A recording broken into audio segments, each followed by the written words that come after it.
Looking for a supplement with some fascinating research behind it? Check out C60 Evo ESS60. In the 2012 Paris Bati study, rats given C60 Evo organic olive oil showed a 90% increase in lifespan, one of the largest ever reported in that type of research, and it was noted that they died without tumors, which was unusual. C60 Evo has been producing carbon-60 in its Houston lab for over 35 years, and it's the only lab whose products have been used in peer-reviewed studies on this miracle molecule. They also produce pure carbon-60 ESS60 elemental safe spears with 60 carbon atoms. Other peer-reviewed research has found C60 Evo to be 125 to 172 times more potent than vitamin C as an antioxidant. And personally, I've been taking C60 Evo ESS60 for about a year and a half. I used to get 1 or 2 bad migraines per year, and since taking it daily, I haven't had even one or even a cold in that time. And if you'd like to try it as well, head over to c60evo.com/spaceshot76 or use the link in the pinned comment or the description box below and save $15 on your first order.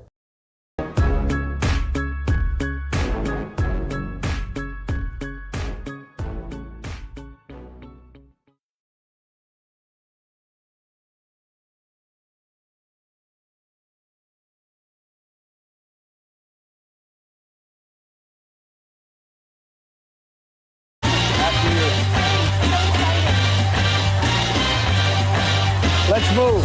Quick and quiet. Yes, sir. Perimeter clear. Good. We're going straight to the car. Stay sharp. This is important. Affirmative, sir. We've got you covered. We sure fooled those fake news sons of bitches, didn't we? Yes, sir. We sure did. Job well done, team. Outstanding. Thank you, Mr. President.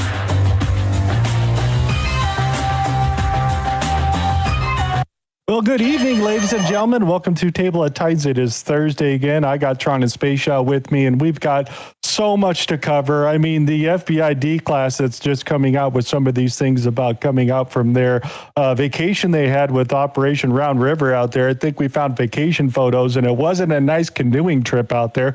We got that to cover. We got PLC stuff. We got arrest out there. We got election problems.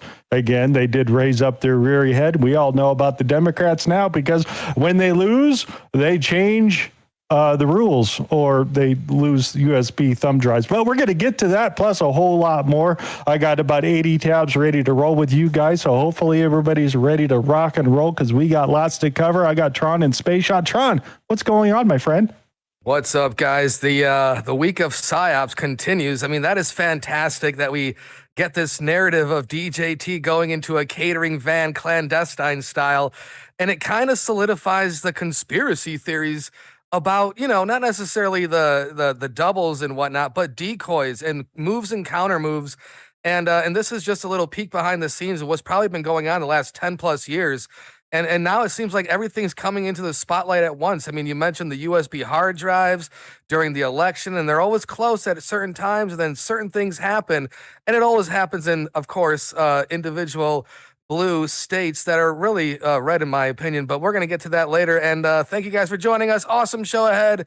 And let's get into it, man. A lot going on. Good stuff. Hey, what's going on, Mr. Space Shot? How are you doing today?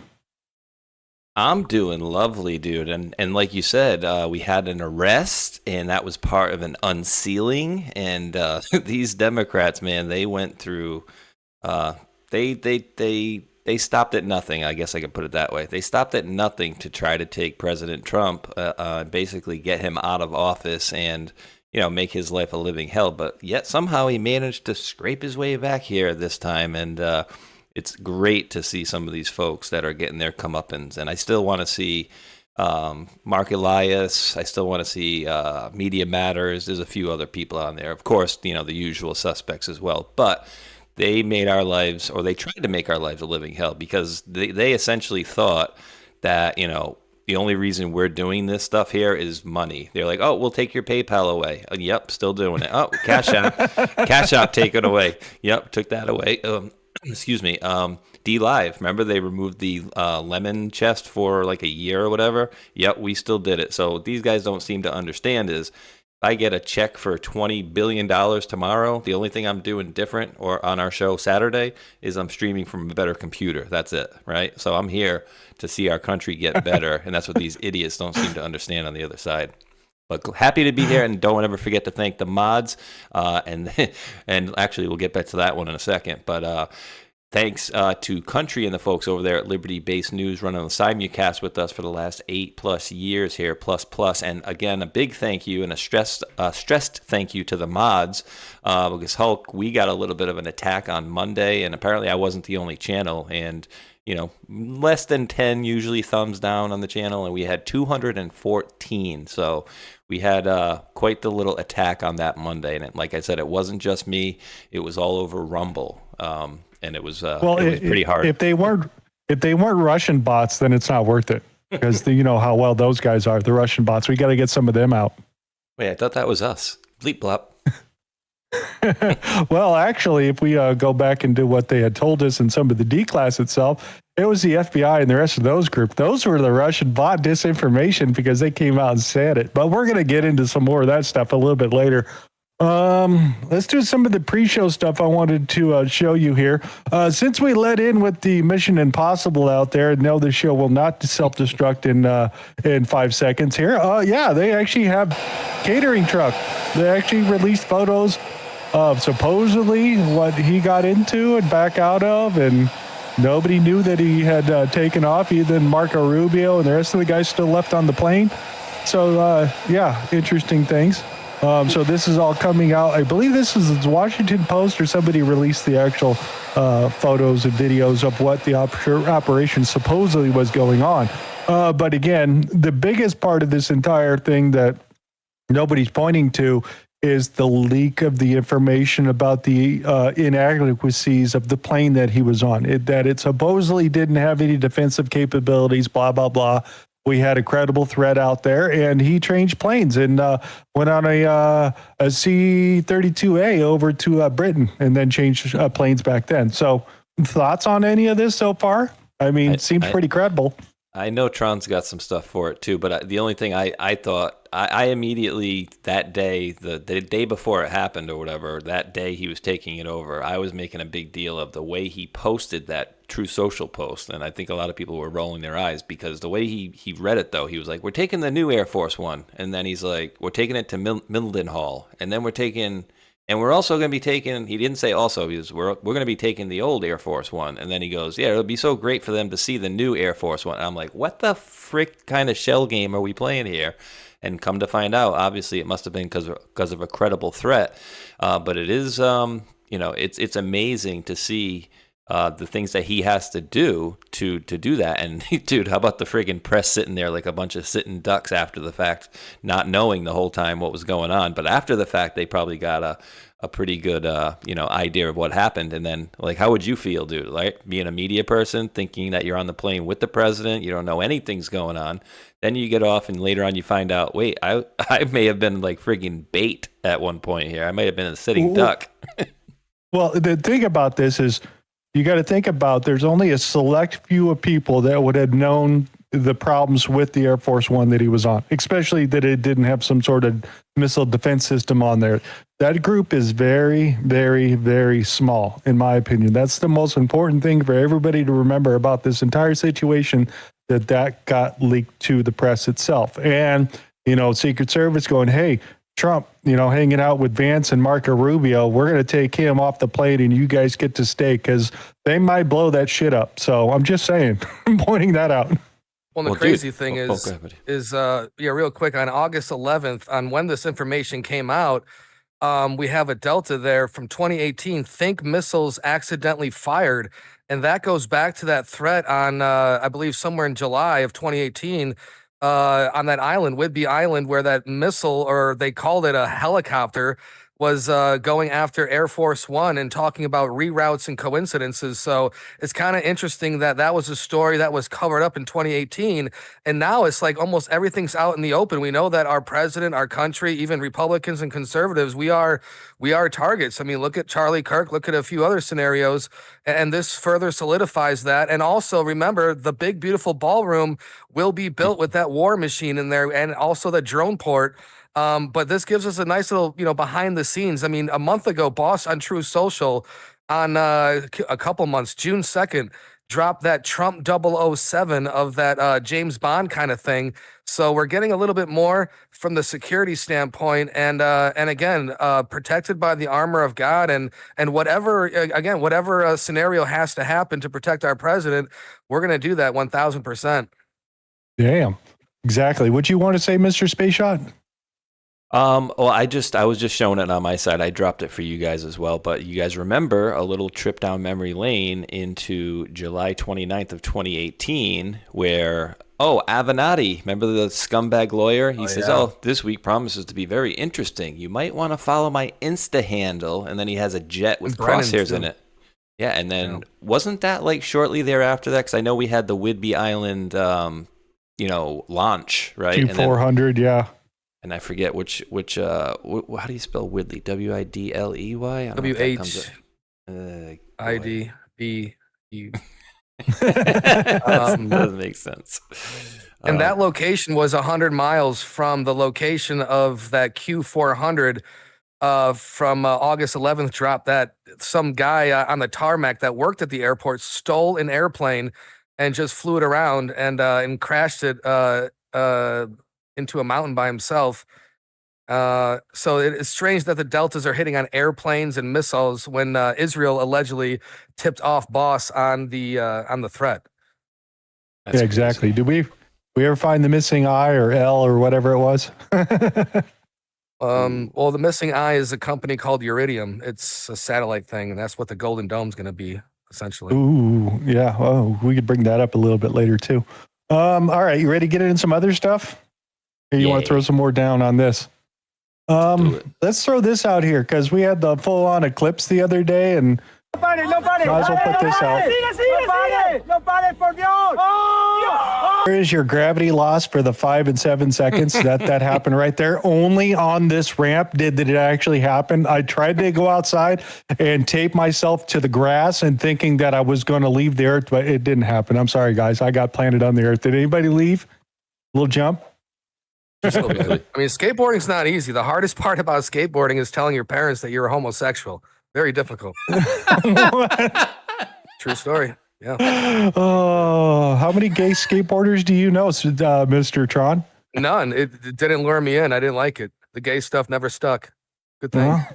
Well, the entire Southern California is gay then, because there's a lot of skaters around my town. That's what I hear. You guys got San Francisco right around there too. But I was just that was before they all went gay. I was just never good at skateboarding. I mean, I could do a little bit of an ollie, but that was about it. That's all we did around here. What else? Dude, Kristen Slater. Yeah, good. That's what I'm saying, dude. The whole movie, rad. Awesome. BMX, stolen walkie-talkies. Yeah. All right. Let's keep going and talk about arrest here. Because Oompa Loompa over here, she got arrested over here. SPLC's Heidi Branch warned Congress in 2020. She's the person that controlled the money. Let's just see what she had to say first. Mass casualty attacks, like we saw in El Paso and Pittsburgh and Poway, and the list could go on, and this is an international problem, is what I'm most concerned about. The white supremacists who have come to believe that they need to use terrorism, violence, to bring down systems of government, multicultural democracies, basically, to stop a white genocide. That has motivated most of the big mass casualty attacks, and that motivation is not going to go away because demographics are shifting in much of the Western world, and that's what they view as a threat. And if we don't intercept how this propaganda is spread on mainstream platforms where it allows for recruiting, I'm just afraid that the next Christchurch could be around the corner anywhere, here or abroad. Well, it depends on if she was planning it because, living with her KKK leader boyfriend over there, that she works for SPLC as part of the money side itself. Her job was to launder the money into the different hate groups and then put up companies to hide all those sort of things. So you can't track any of this stuff. So she's sleeping and living with one of the KKK leaders and buying big houses and expensive cars. And she got freaking arrested just a couple of days ago. So, she's the first head on the pike as we start to get into the Southern Poverty Law Center, this whole hate group stuff going back to find people on both sides in Charlottesville. That's how far this stuff is going back, guys. Isn't that amazing that it lasted that long too? The whole Charlottesville thing, because they never really even like came out and admitted it until like President Trump took his second this last term right here when he took office this time, right? They were running on that for years, right? The good people in Charlottesville. So yeah, all that stuff was made up. Our country is so racist that they had to have organizations going around paying people to foment this stuff. That's how racist our country is. Wow. Yeah, she's referencing Christchurch. I believe that was the shooting down in Australia. That was the New Zealand, right? New Zealand, that's what I meant. And that's the one that had that video that was all like pixelated and strange, and people weren't running. And if you owned that video, if you had that video in New Zealand, if you still have it on a hard drive, you can go to jail for that. Like, they didn't mess around. And I believe that president had a Franks and Beans as well. Remember the New Zealand one? She had one of those things. Yeah, I still have that video. Yeah, when she's walking and remember that? No, the other one, the Christchurch shooting. I still have it. One. Okay, well, don't admit. I mean, it's still on Google. They haven't deleted it. Don't upload it. I'm surprised. Don't upload it in New Zealand. Yeah, exactly. I just thought that was funny. Because these are probably the people that they're actually funding themselves. And let's get good old, since he's got endorsed over here and he's signed up as being the lead DOJ over here. Let's see what he has to say about the whole situation as Todd Blanche is now the AG. Unsealed a case against Question first. The former chief financial officer of the Southern Poverty Law Center. Can you please speak a little bit about what you've learned as part of that investigation and if we should expect more charges? So yes, today, my understanding is today there was an arrest made, and there is a new indictment that includes the former CFO of SPLC. I don't have any comments about whether, we've said from the beginning, everybody, not just me, but anybody who's talked about this case, like virtually every criminal case, the fact that an indictment is returned doesn't end the investigation. It's just part of the investigation in most cases, which is certainly true in this case. I think, as alleged in the indictment, this individual participated in the scheme as alleged. I believe she was part of the effort to open bank accounts in completely fictitious companies' names and make payments to individuals for reasons that were not that were not accurate as described. But I don't have. I think the indictment was unsealed this morning. I believe it was unsealed this morning. I think the arrest was this morning. I don't have anything to say beyond that, except to say that this is exactly what we said would happen in a case like this, which is that our investigators and the U.S. attorneys and the agents working the case can keep on working it even after the initial indictment. One of many is what I'm thinking as they're starting off, and that's far from being the low-hanging fruit. They took down the CFO of SPLC. Not some cabinet pusher or the copy paper person or the secretary, the CFO of Southern Poverty Law Center. So yeah, they're scared. And think about what this does. Like you said, they're scared to other organizations out there. I mean, this is just a start. This is instilling panic. And most importantly, if we have this one out in the open, imagine how many other situations that are very similar to this that are just ready to be quote unquote unsealed. And this happens after August 8th, and Attorney Blanche there is our 88th AG. How about that? Future proves past. And it's always interesting that these criminals always look like demons. Again, not making fun of the way she looks with her nastiness and all that, but these people are truly demons at heart. And this is that spiritual battle that we're truly facing. I mean, they're trying to hit us at all different angles, and boom, boom, boom, just like that, like Neo in the Matrix, dodging each and every bullet that comes our way. They don't have anything left. This is good. Because the other thing I was thinking is the other investigations that we have into funding these particular hate groups, because they went after one of maybe the payment or paymasters of this particular system itself.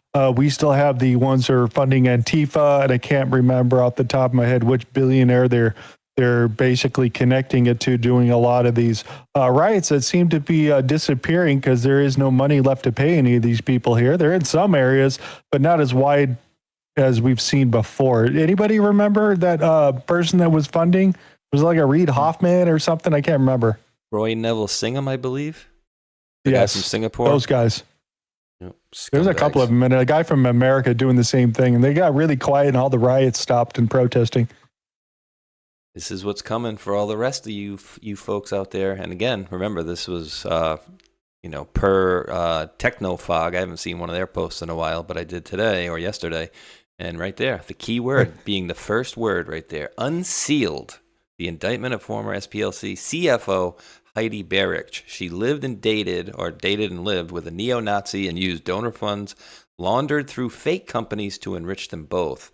And that's what it says in the pleading right there. It says that she created fake companies to launder donor money.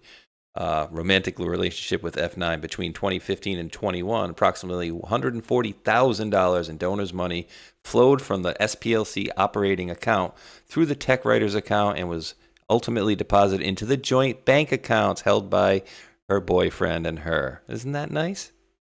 That's so nice. And signed bank documents containing false statements for purpose of influencing banks to open up and maintain bank accounts of fictitious entities. Yeah, they don't like that type of fraud because the government doesn't like competition. So we'll get to more of that a little bit later.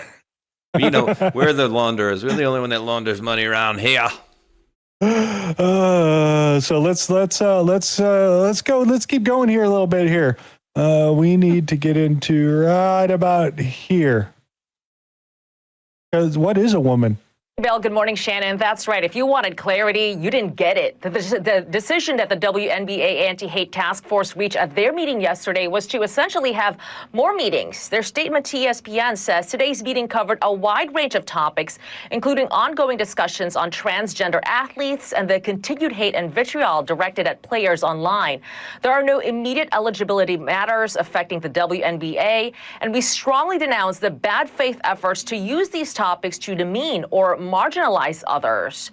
So, like you guys said, there are currently these questions regarding who's eligible to play. Former NBA players Enes Kanter Freedom and Royce White say under those vague stipulations, they should be able to compete.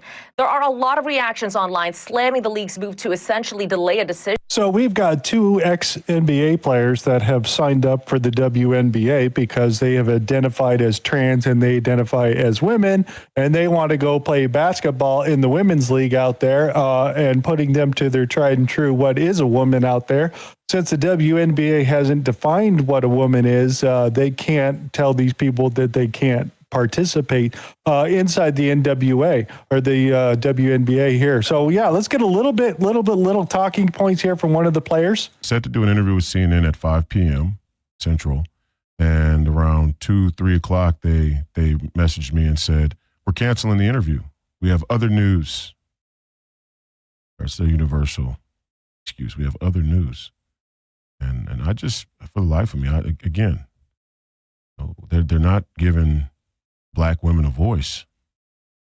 Sometimes identifying as trans Black women a voice on CNN. It blows my mind. It's disappointing. It is. It's a huge disappointment, especially CNN. Yes, that is happening out there as challenges to the WNBA for playing basketball out there. They're going to really hold their feet to the fire, and it's going to end up, because if they don't let them in, then we got lawsuits and discrimination and all that. It's going to be great. Comments?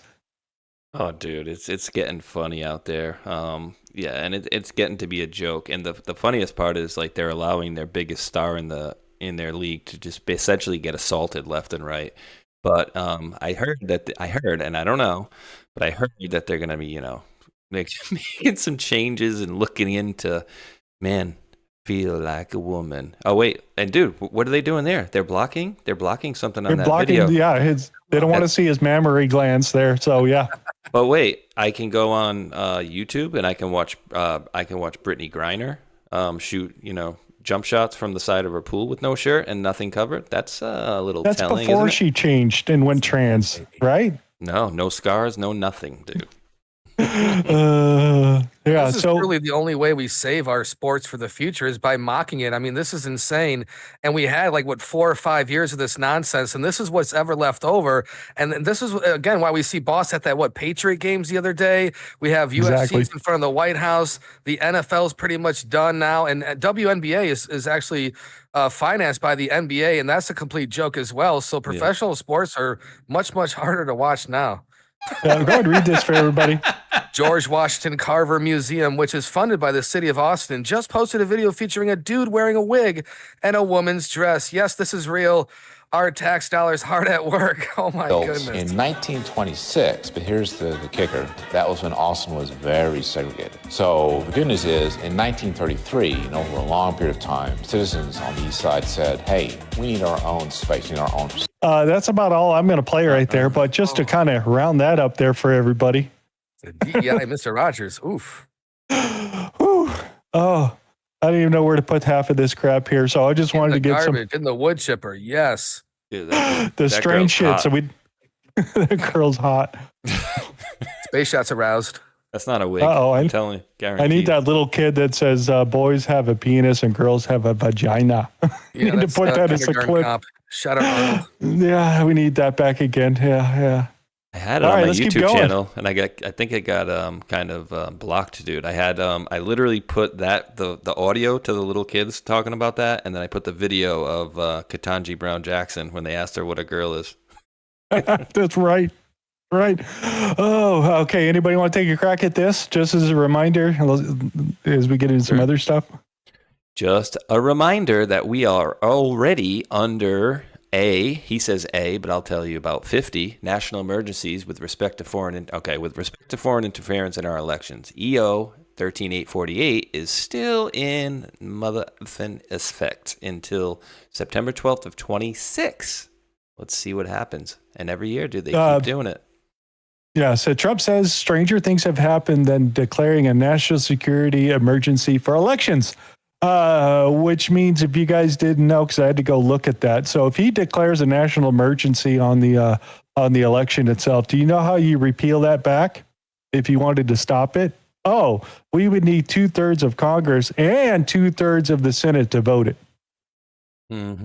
Both of them would have to vote to end a national emergency in regards to an election issue itself. So I thought that was interesting because those two groups don't agree with anything. So, and isn't it that order that was re-signed by Sleepy Joe through the 4 years? I think. Yeah. Yep. Continuation of the same order that was done in 2017, which shortly thereafter we got Chris Krebs and CISA. You know how well that turned out, and they fortified that election pretty well in 2020. Let's keep going out there. Oh wait, hold on one sec. What's that? So, in relation to what you were just talking about, I'm just going to read one paragraph for you. When a national emergency is declared in the United States, it activates a specific legal framework primarily governed by the National Emergencies Act of 1976. This declaration does not create new laws, but rather unlocks over 130 statutory powers that Congress has already previously authorized for use during emergencies, which one of them is Insurrection Act, and there's a few other ones too. Mobilization of National Guard, blah, blah, blah, blah, blah. So, yeah, and as previously stated, we're under, I think, like 50 spread out national emergencies since like 1976. Yeah. If they continue on, as they continue to re-sign them up. So what else do we got over here in our election issues itself over here? Well, Mike Lindell lost just by a little bit to the Democrat Socialists out there. Not the crazy person way down there at the bottom. He's way out there in left field, but she is a leftist Democrat out there. And Mike Lindell did a lot poorly than I would have thought he would have done in there, talking about all the fraud and everything that's happening out there, but not enough to actually secure a spot out there. So, yeah, good luck. He's out. But, yeah, Lisa's going to get it. Questions? He was very upset when he lost, and I don't think he conceded yet, but it was close. It was close at that one time when he was yelling at the reporter. He says, "No, we still have this much to go. I'm down by this much." And there it is. Unofficial results show Demuth winning by roughly 11 to 13 points, about 45,000 votes, with over 45 or 95% counted, despite pre-election polls showing Lindell ahead. Yeah, all those pre-election polls were off, dude. Wisconsin, Minnesota, everything, dude. We're going to talk about them too. They're going to be coming up in there. So yeah, they had some election problems out there. Also in Minnesota over here, this was happening. Did you happen to see this? That's hilarious. I can't believe this guy actually does, like, how many of these actually get called out? Oh, it's James O'Keefe. Haha, nice try. I don't know, man. It seems like they're 100%. They're batting 100 with this kind of stuff, dude. I don't know, dude. So the gentleman on the right was able to go into and then get right to the point of voting for 8 different people. Because remember, in their town, they can have one Somali vote for 8 of them. And they said that these people have voted all this way, so I'm here to vote for all of them because I could turn in their vote. You don't need any authorization or anything like that. He did not vote. They explicitly said he did not break any laws. They just got right up to the point and then left. But yeah, they did this at multiple polling locations with no ID. Sure, come on in. Yeah, who do you want to vote? Yeah, go ahead. That's how bad it was. Well, dude, remember the one with Eminem last week? He went into another one, and essentially it says he says he's Marshall whatever Mathers the third, and they asked him for an address and blah blah blah blah blah. And so I sent that to our friend Manny, and he goes, "Oh, what are you talking about? They didn't do anything wrong. They caught him." And because one girl in the back goes, "Oh, are you related to that certain somebody?" And he goes, "No, I get that all the time." And they were ready to let him vote, and he goes, "Oh, I got to take a phone call," and walked out. I said, "No." He didn't vote because you know why? That would have been illegal, like your side's doing. But he went and showed. I said, we're showing you something right here. You told me 2 weeks ago doesn't happen. I told you that people are going in and voting without showing ID. And he says to me, text back, "Oh, what? They don't check your ID when you vote?" I said, "Sure didn't." He goes, "Oh, well, you must be in a stupid area or something like that." And I'm like, "Well, here's your example." And he goes, "Well, see, he didn't vote." And I'm like, yeah. Just parsing words like the other side. Some of these people, man, I just don't understand how they don't get it by now. Tell him to go try to vote in this election. Try to show his ID at the voting election booth. Go look, check my ID. They probably won't even. It's against the law, sir. What else do we got over here? Secretary of State's Minnesota. Yeah, she just won. This is your nomination right here, your lady.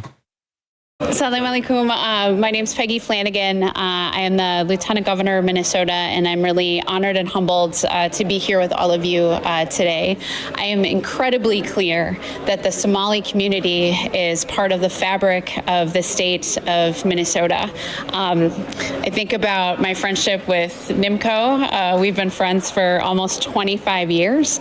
And when I think of being part of Minnesota and growing up here, the Somali community has always been a part of my. Yeah, just until they moved them all in there and started changing the people that live in these communities themselves. So yeah, turning into Little Somalia or any of those little places is pretty typical. But yeah, that's who won your Senate nomination for Minnesota. Is anybody surprised? Oh, definitely not. I mean, with what we see there, and I'm not even surprised that Lindell lost the primary just because they know they don't want him running that state. You know what I mean? So I think there was a lot of fraud, but yeah, that place is out of control. And, you know, what the difference is nowadays versus, because like she said, right? Like, perfect example. I've been friends with Bimbo here for 25 years or 20 years or whatever. So, like, a lot of these people have been here. Like, a majority of them have been here for a couple decades. But what's different now is the fact that they're highlighting the fact that they're here and what they're doing and whatnot, right? We've never seen this, just like we've never seen all the fraud being exposed. That was another fun one from my Democrat friend. I'm like, dude, you can't tell me you've not seen all this, you know, the fraud that you're seeing exposed lately. You can't tell me you've never seen this in history, like to this level. What fraud? I'm like, oh my God, dude. Just done, dude. Some people are just toast at this point. You ready for some more cringy shit? Yeah, here we go.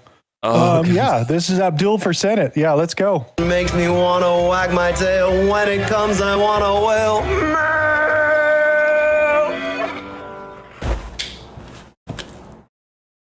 Thanks, mailbox. We just got a letter. We just got a letter. We just got a letter. I wonder who it's from. Probably my boyfriend. It looks like my ballot. Brought to me by my Secretary of State. And with it, I can participate in democracy. The first day that I can turn this in is June 25th, but it has to be postmarked by July 21st. Or I can drop it off up until Election Day, which is August 4th. Thanks, Secretary of State. Thanks, mailbox. Votes gonna do, we can too.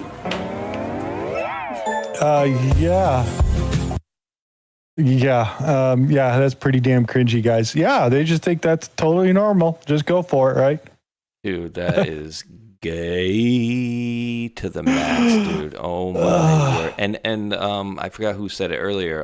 The show me and Tron were on, but like, exactly who is that pointed towards? Right? Like, wait, are kids voting nowadays? Like, why are you doing that like that? Very odd. Maybe it'll get some of the kids that are the Gen Zers to go vote for it. Maybe. It's more like Pee-wee's Playhouse, but it's supposed to be like Blue's Clues or something. But you're right. It's like they don't even have an audience to target, and they have to do this comical remedial action. It's just it's hilarious. And you got to pray for these states that have these infiltrators. This is nasty. The Hindu version, the Muzzy version of Pee-wee's Playhouse. Exact. What else do we got out here? Oh, yeah. Yeah, let's get into what was going on, some of the issues that they're going in. Who wants to take a crack at this one first? Sure, I'd like to read some. Holy shite. All right, remember when the Milwaukee election director, Claire Woodall-Vaugh, suspiciously came up with tens of thousands of ballots that favored Joe Biden in the 2020 election? Follow me for a second. Emails were uncovered of Claire on election night joking about, quote, delivering the margin needed to flip the state from Trump to Biden. In the email exchange, Ryan Chu from the election group said to Claire, quote, damn, Claire, you looking hot. All right, no, you have a flair for drama. Delivering just the margin needed at 3 a.m. I bet you had those votes counted at midnight and just wanted to keep the world waiting. End quote. Let's see. Compare the timestamp of the email exchange to the infamous graph that shot up for Biden. Milwaukee had a 140,000 ballot dump around the same time, which statistically and impossibly favored Joe Biden to push him ahead. And then we have in a sworn deposition, Claire admitted, quote, she printed 64,000 ballots in the back conference room of City Hall, room 501, for the November 3rd, 2020 election. And dude, I'm taking a screenshot of that. You know who's getting that? Yep. Bing. She had city employees and others, CTCL company there, fill some of those out on the 4th, 6th, and other floors of City Hall. She then kicked out observers around 10 to 10:30 p.m. on November 3rd, then brought in large amounts of ballots at 1:15 a.m. on November 4th.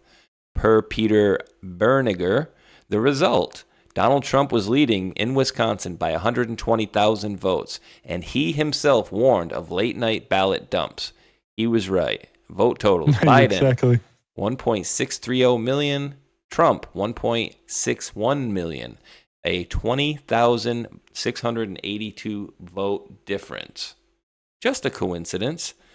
Claire Woodall-Vaugh was fired by Mayor Cavalier Johnson and replaced her with Deputy Paula Gutierrez, the same official who just explained last night that 5 USB sticks magically didn't have election results on it.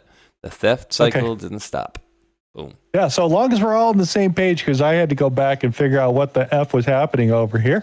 So yeah, let's get down into, oh wait, where's the breakdown of it? Where's the other piece right here?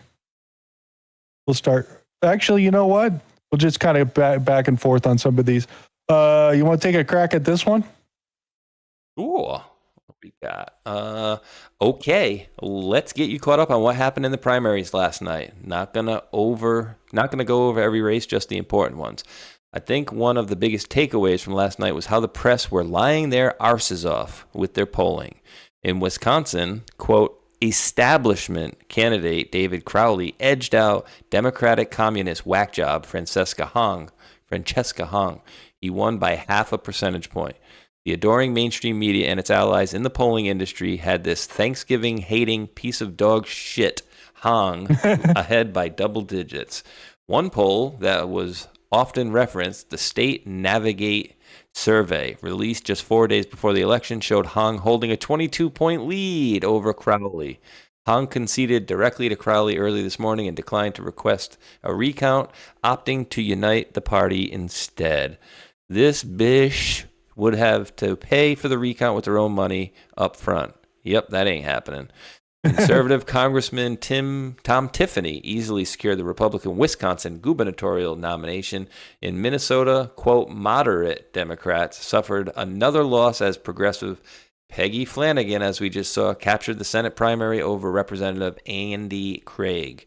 Meanwhile, Minnesota conservatives coalesced around mainstream leader Lisa DeMuth for governor, rejecting Mike Lindell. In Connecticut, 40-year political veteran John Larson was ousted by Luke Bronin, further highlighting the push towards socialism in the Democrat ranks. Finally, South Carolina's special Senate primary, Darlene Graham, sister of deceased Lindsey Graham, finished first over Ralph Norman, advancing to a runoff to ensure the seat remains firmly in reliable conservative hands. Boom. Two out. That's interesting out there. It's still going on with Lindsey Graham's seat, just as long as anybody's paying attention. We'll get to the rest of these stories. Whatever happened to my other USB story? We're going to get to it. Did you see at the top of that where they put in quotes establishment? Because they were actually on the news saying the establishment, whatever. I think, maybe the establishment can come back on this one. I'm like, wait, did I hear that right? Yeah, I got the breakdown in this thing coming up. I think it's somewhere over here. I thought I grabbed it. We'll keep going. We'll just keep going as see if I got the thing. I got the full 5 minutes of them coping live on air, because I seen like a minute or two clip that's going around, and then he's like, how do I say this, whatever. But dude, the 5-6 minutes of it, obviously we don't want to watch the whole thing, but it's a sight to behold, because they're just like, they don't know what to say. That was pretty much the breakdown of what we just covered over there. Oh yeah, I thought this was interesting. Recount in the United States Senate race flips the seat to Trump-endorsed Paula Copenhagen by 3 votes. She was unseated by the state senator Spencer Deary, who opposed the redistricting. The election was decided by 6 votes. Just a reminder that 400 non-citizens voted in Virginia. So, yeah, they flipped a seat over there that had been sitting around for a while. That's going out there. What else do we got for you? Where is my breakdown of the other? Oh, it's coming up here. It's coming up here. Now, I want to throw this out here because this is another important clip coming from Harmy Dillon just a couple of days ago. All 50 states get this letter in the last week? They did. They got them yesterday, actually, and I saw some, hyperventilating from some, including I think Lieutenant Governor in Utah, who's also the election official, and she seemed to think she was being persecuted because Utah is refusing to hand over their voter rolls in our civil litigation. No, Deirdre, this is not aimed at you. It is for everybody. And, in fact, many election officials are lawyers. They know this, but no one has been enforcing these parts of our laws, and we're enforcing them. We're enforcing them against people who voted illegally. There are criminal prosecutions ongoing in that regard, and we're going to enforce them against the people whose responsibility is to ensure that doesn't happen. All 50 states get this so everybody, letter. Come on. Everybody got a letter in regards to election problems themselves. Explain. And this kind of wraps it up right here with some of the things that they're talking about. Well, I'll try. What happened here? So I just talked to George Christensen. He oversees the Milwaukee County part of this. And this is where they were waiting for these thumb drives. I'm told there's 9 of them that come from Central Count. They take those thumb drives over to the county. The county then does their things to get the results from Central Count. Okay. 5 of the 9 thumb drives did not include the results. They had the audit log, but they did not have the results. So they don't have all the results coming from Central Count. So they're going back to Central Count to get those thumb drives updated correctly, to go back to the county to then provide the results. Time-wise? Hour. That's what George said. Well, they announced and stopped counting there at the end of the day because they couldn't get the right USBs over and it was too late. So they just kind of wrapped everything up. So I'm still waiting for an answer on some of these things as we kind of played an issue with some of these. And there is a breakdown on this. I think it's coming up over right here. Space Shot, you want to read that for everybody? Why, certainly. Milwaukee timeline from Patriot Eyewitnesses with surprise endings. Ooh. We like happy endings and surprise endings. Central Count began feeding ballots into the tabulators yesterday between 7:30 and 7:45 a.m. from Patriot number 1. Patriot 2 arrived at 4:30 p.m. and the election workers are on dinner break. Many past 6 p.m. Paulina Gutierrez and crew left for county clerk's office with 9 USB memory sticks. She is the city's election clerk. This is around 11 p.m. Patriot 1 and Patriot 3 and 4 talked for a few minutes, leaving Central Count around 11:30ish. They don't remember seeing too many other people there unless there were election workers or officials in the office or other closed-off areas. When they left, they saw about 4 workers in the small counting room and 2 guards, 1 guard or person by the garage door area. Now, at the Milwaukee County Courthouse, to turn in the 9 USB sticks, Paulina was told by the county clerk, George Christensen, 5 of the USB sticks did not have votes on them. Who would program their election tabulators where once the election ballots have been fed through to permit audit logs to be downloaded? This shows how bad ES&S voting machines are programmed.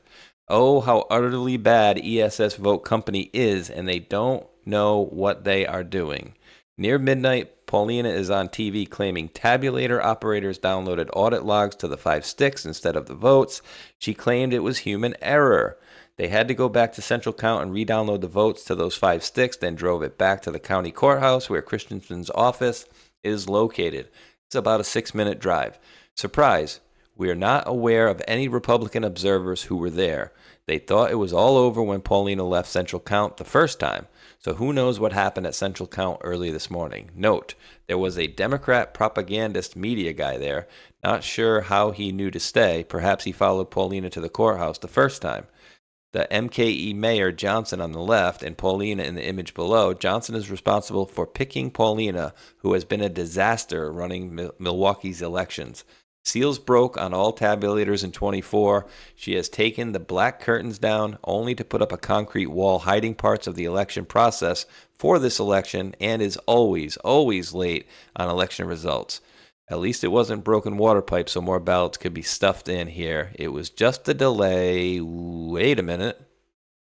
Yeah. So just wanted to throw out there that there are people on the ground that is watching this weird shit going on. So I haven't seen the results or the ends of this, so we're still waiting here at this point. Maybe by Saturday. 30-day count, maybe? Never know. Let's get into the panels and whatnot and people talking about making comments. I thought this was very interesting about Barack Obama. As long as we're talking about election stuff. In Arizona, he hired the ninjas. What were they called? Yeah. The cyber ninjas. The cyber ninjas. I'll give you an example of where it has been determinative, and that's in my home state of Indiana, St. Joseph County. The gentleman you previously worked for, David Axelrod, Barack Obama, got on the ballot because Democrats in that county submitted fraudulent ballot petition signatures. People, including the Democrat county chair, went to jail over that. Barack Obama should not have been on the primary ballot in the state of Indiana. But that's not a voting. That's not a voting issue. Like that's something. Well, it is Indiana a voting issue because he was on the ballot and people could vote for him, and he shouldn't have been. That's not a Save America Act issue, though. That's not a, they're stealing the elections. Illegals are voting. That's an Indiana issue because Indiana is the one that determines who's on their ballots. How did that get determined? How did that get determined? It was finally exposed 2 years later. It went through the courts, and several people found themselves in jail. Finally. But that's the problem. It didn't happen. They didn't find it before he was on the ballot. But it took years after. Do you? Oh, that's so great there. Good old Rob lost the governorship too. Went to jail for a little bit. Gavoyevich or whatever his name is. Just kind of corruption inside that state is normal, I guess, right? Well, he didn't even get. And he only got busted for talking about it. Like, I mean, again, if you're not part of that Chicago crime syndicate, they're going to get you out any way they can. And they made an example out of him. Don't mess with it. Again, and he was against the banks as well. But I think Rod Blagojevich will make a return in some form, I think. Yeah, I think she should. What else do we got here? on election stuff. The Fifth Circuit has restored 9 provisions of the Texas 2021 election law, including mail-in ballot ID, voter assisting rules, largely finding that the groups challenging them under federal disability laws lack standing. Would you like to hear that one again? Lack standing. So yeah, they keep the rules the way that they want inside the state itself. But that also leaves the rest of the other states to do on their own. The Trump administration is urging the Supreme Court to quickly restore President Trump's election integrity executive order and make it clear its ruling should be halt. Judge Enron Tamwa, I don't even know her name, a new nationwide injunction it's proposed for the United States Postal Service mail-in ballot rules. I think they should bring it in, but they're playing the game with the magistrate judges that don't have any lawyer skills. That just got appointed and they could rubber stamp stuff like this all the time. So yay, that's what we're getting out of this. So it's got to go to the 10-pound heads and let them make decisions to see if they get this thing done. I don't know if we're going to get an emergency stay from the Supreme Court or not. Stranger things have We happened. gotta wait. Yeah, we got to wait. And as long as we're talking about some election results over here, AOC is not predicted to win the 2028 Democratic presidential nomination. Marketing expectations for Gavin Newsom's nomination has declined from 40% to 17%. Aw, poor Gavin Newsom. Dude, how crazy would that be if they put her to run as president? I mean, they've been tiptoeing around it, kind of, saying it lately. But you've been asking, Hulk, right? Who is the leader of the Democrat Party? And it looks like AOC, the bartender, is making her way to the front of the list.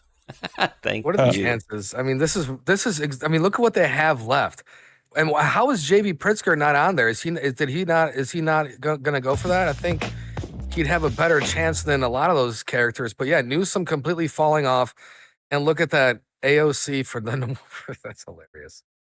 And I didn't bring any Kamala Harris talking points up. I was like, nope, we're going to leave those out, even though she's out on the soapbox giving talking points again. So yeah, yay. Oh God, we'll see how well she performs there. As long as we're talking about Democrats and those types of things, Tron, would you like to read these two comparisons right here, starting at the top? Let's go, guys. Minneapolis police tips on how to avoid and prepare for being robbed. Don't walk alone. Only carry items you need, which is probably a firearm. Be prepared to give up your cell phone, purse, or wallet, or maybe some of those nice new Air Jordans you just picked up at the Foot Locker.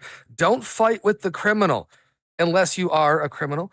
Be prepared to describe suspects. Asian, black, and any sort of dark-skinned is not appropriate.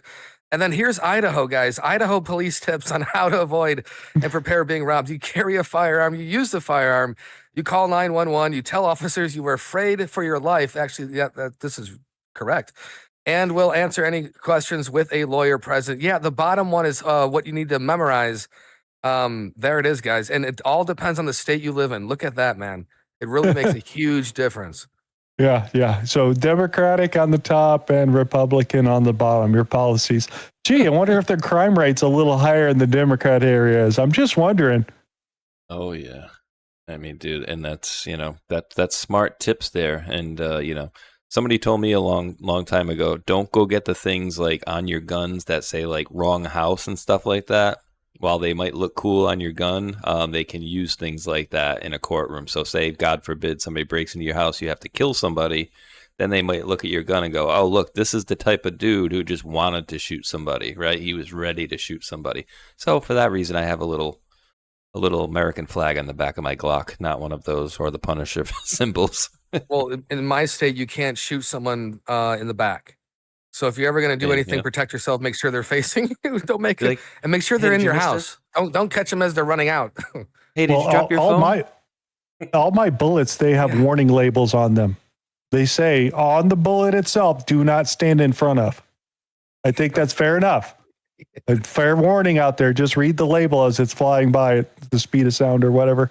Let's keep going out here. Let's talk about the rigging polls that are coming out here because there's a couple of them out here, and I just want to play a little bit of this in the beginning.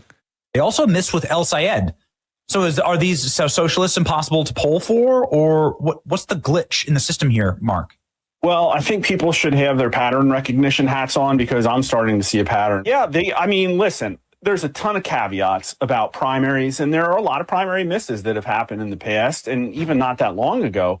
But when you see two of these with the same sort of characteristics, not too far apart, and especially the one last night was pretty egregious. So it's like, okay, some of these are progressive pollsters. Maybe they have like a selection bias reason to support the Democrat Socialists. But when you see a 20-point miss and then the race is decided on a razor, it's like, oh, it was just 20 points off. That's what happened. It's just off the exact amount. And then not only that, like you said, looking back at Michigan and Al Sayed, he was the favorite by 10 points and he only won by 1. The same kind of things happen there, which is like, oh, he got put over, like sort of because of all these blue districts where we know, I mean, we should not forget that all kinds of electioneering things happen: ballot stuffing, ballot chasing, ballot banking. And so I think it's reasonable to believe that something might have happened when in both of these cases, the person that underperformed was somebody that was challenging the establishment Democrat status quo. So are we lying on these polls here? Where they're getting their polls from? Are they just making this shit up? Things I'm thinking about. Hell yeah. Well, would they say that lady lost by 1 point, but they had her up for 22? Yeah. Even what's his name over here? Bill O'Reilly just freaking destroys this lady. Listen. So how is it that the polling is so wrong? And it wasn't just this week, it was last week too in the Minnesota races. Because the polling outfits are incompetent. So here's an interesting story. When Donald Trump was running against Kamala Harris, I looked around for a reliable poll. I could not find one. Mm-hmm. I had to go to Brazil. Oh. To Brazil. Okay. In an outfit called Atlas. And I used them and they were right on. And the reason that we got them was we traced back for 3 years what their polling was and how it stacked up for accuracy. There wasn't one poll in the United States of America that was accurate more than 70%, 60%. And that's the state of the industry. So pay attention to who's polling, because it seems to be driven by money. Absolutely, just like everything, unfortunately. And remember, we were told in the drops too about, I would say that Hong thing was probably a suppression poll, right? It's like, oh, you think she's going to win by 22%? She got it. Let's not even exactly. Bother, I agree with you 100%. 100% on stuff like that. Here's Tallarico out here. Turns out that the group called Republicans for Tallarico was a completely fake scam just to go ahead and get people to donate money over there. Has anybody seen this dude's YouTube short at all saying, oh, before it was sent $10 and we got to beat the Republicans down in Texas and blah, blah, blah. And last week we need half of that money, just send $5. And now he's just like, dude, send me a sandwich. I've not seen the second one, but I've seen, the first one probably. But dude, they're hurting, right? We know that they had to put up the friggin' DNC, was it? Like one of their buildings up for collateral on a loan. So yeah, the NGO Doge stuff seems to be working if these people are out of money and hurting like that to the point where they're going to friggin', put a building up for collateral. Hurting big time. Yeah, I don't know what it is and why he's on YouTube that much and I can't block his ass. So yeah, that is going on out there for those guys for Tallarico, which I don't know why I know why they're pushing it, but he ain't going to win. There's no way he's going to win in Texas. Then we know the whole system is screwed if he wins. What else do we got here? Oh yeah, what did Jen Psaki had to say about the whole election issue itself? She, accidentally let it slip. You guys ready? It is really, and I want to bring Liz Smith into this conversation because Liz and I grew up in Democratic politics. We're still young, of course, but we grew up in Democratic politics together, and I think we both remember well when party leadership really selected the nominees. Now, you would never say it. Really selected the nominees. Now, you would never say it that way exactly, but they would. But you can now. Now we can. We're free. They really did because they would put money behind it. They would endorse. And now it looks very much like party leaders are not picking the nominees. In fact, party leaders pushing nominees is a negative. It's a negative in many of these races. But Just like they did with Kamala Harris, where they didn't vote on there. They just nominated her anyways. Like that? Yeah. Interesting, huh? Yep. We're free. It's all a big scam. So that was going down there. I think that's pretty much itchmaker. Coming up to the end of my election stuff right here. What else do we got? Comments coming in. Ooh, a little question and answers. Making comments for Todd Blanche as he's talking about the a lot of stuff's happening in Minnesota. Kind of lines up with what we were seeing in the election stuff because it kind of lines up together. But what do you have to say? Well, now since Vice President Vance referred the top Democratic leadership of Minnesota to deal. Oh yeah, that was the other thing. They declared pretty much most of the Democratic Party in the state has committed fraud and then had turned them all over for prosecution. DOJ for this type of investigation. Can you talk about the status of where that stands? Of where an investigation, the leaders of he referred it over here. Is that something you've opened on, or you intend to, or can you just kind of are you making progress toward that end? We've spent a ton of resources, and we continue to spend a ton of resources in Minneapolis combating fraud, and that includes a very intense look at the leadership and the programs and who's administering them. But beyond, and the governor knows that, and everybody knows that, and that should be the case. That's what every single person should expect us to do as the Department of Justice. But I don't have an update or comment on how that's progressing beyond the fact that yes, we have a lot of resources spending there. So, yeah, a lot of answers that he can't get out the door, but a lot of movements and things that are happening with the fraud task force and other things that are coming. So, yeah, it should get pretty interesting here by the time we get up to election time. So they are watching this group a lot about the election fraud that is happening in this state, and they have not forgot about it. Just takes time. Yeah, the wheels of justice move slowly, but they move powerfully. And yeah, there's so much fraud, dude. It's not even funny. When I told you I sent those two articles earlier, one of them was like $8.5 billion in fraud. Only? And the other, yeah, only. And then the other one was Inspector General's. I guess it was an article or whatever, but in that one there was like 15, 20 of them, dude, that were just like, just random one here. Veloxis Pharmaceutical agrees to pay over $46 million to resolve criminal and civil liability for kickback schemes. Dozens charged with healthcare fraud, $5.76 million, and then it just scrolls on, and there's pages and pages of it. But Trump is racist, and he told his followers to drink chlorine because it would solve COVID, right? Isn't that what I heard? You did hear that correctly. And then, yeah, we did get reported that Trump's doing this and got this man killed. But ultimately, we found out that what? Didn't the lady poison her husband? It's just fish tank cleaner. Come on. I thought he would be fine. It's fine. Yeah. All right. Let's get into some Spygate stuff. And it's a lot bigger than I thought it was. You guys ready for a little more? Oh, it's getting heavy here. Would you like to start with this, Mr. Space Shot? Certainly. The recusal of Jeff Sessions was an unforced betrayal of the President of the United States. And that was President Trump on May 30th, 2018. Yeah, he's quoting Joe DeGeneva in all capital letters. What a coinky-dink, dude. That is such a coincidence. And what is DeGeneva doing right now? Can you refresh the crew? Well, he's got a little bit of a big conspiracy case going down in Florida, and yeah, that's the big one, baby, the big one. Or maybe it's two. There's two cases. It's not one case because the one case they tried with the RICO and they can't get it done. It's too cumbersome to do it, so they split it up to two cases.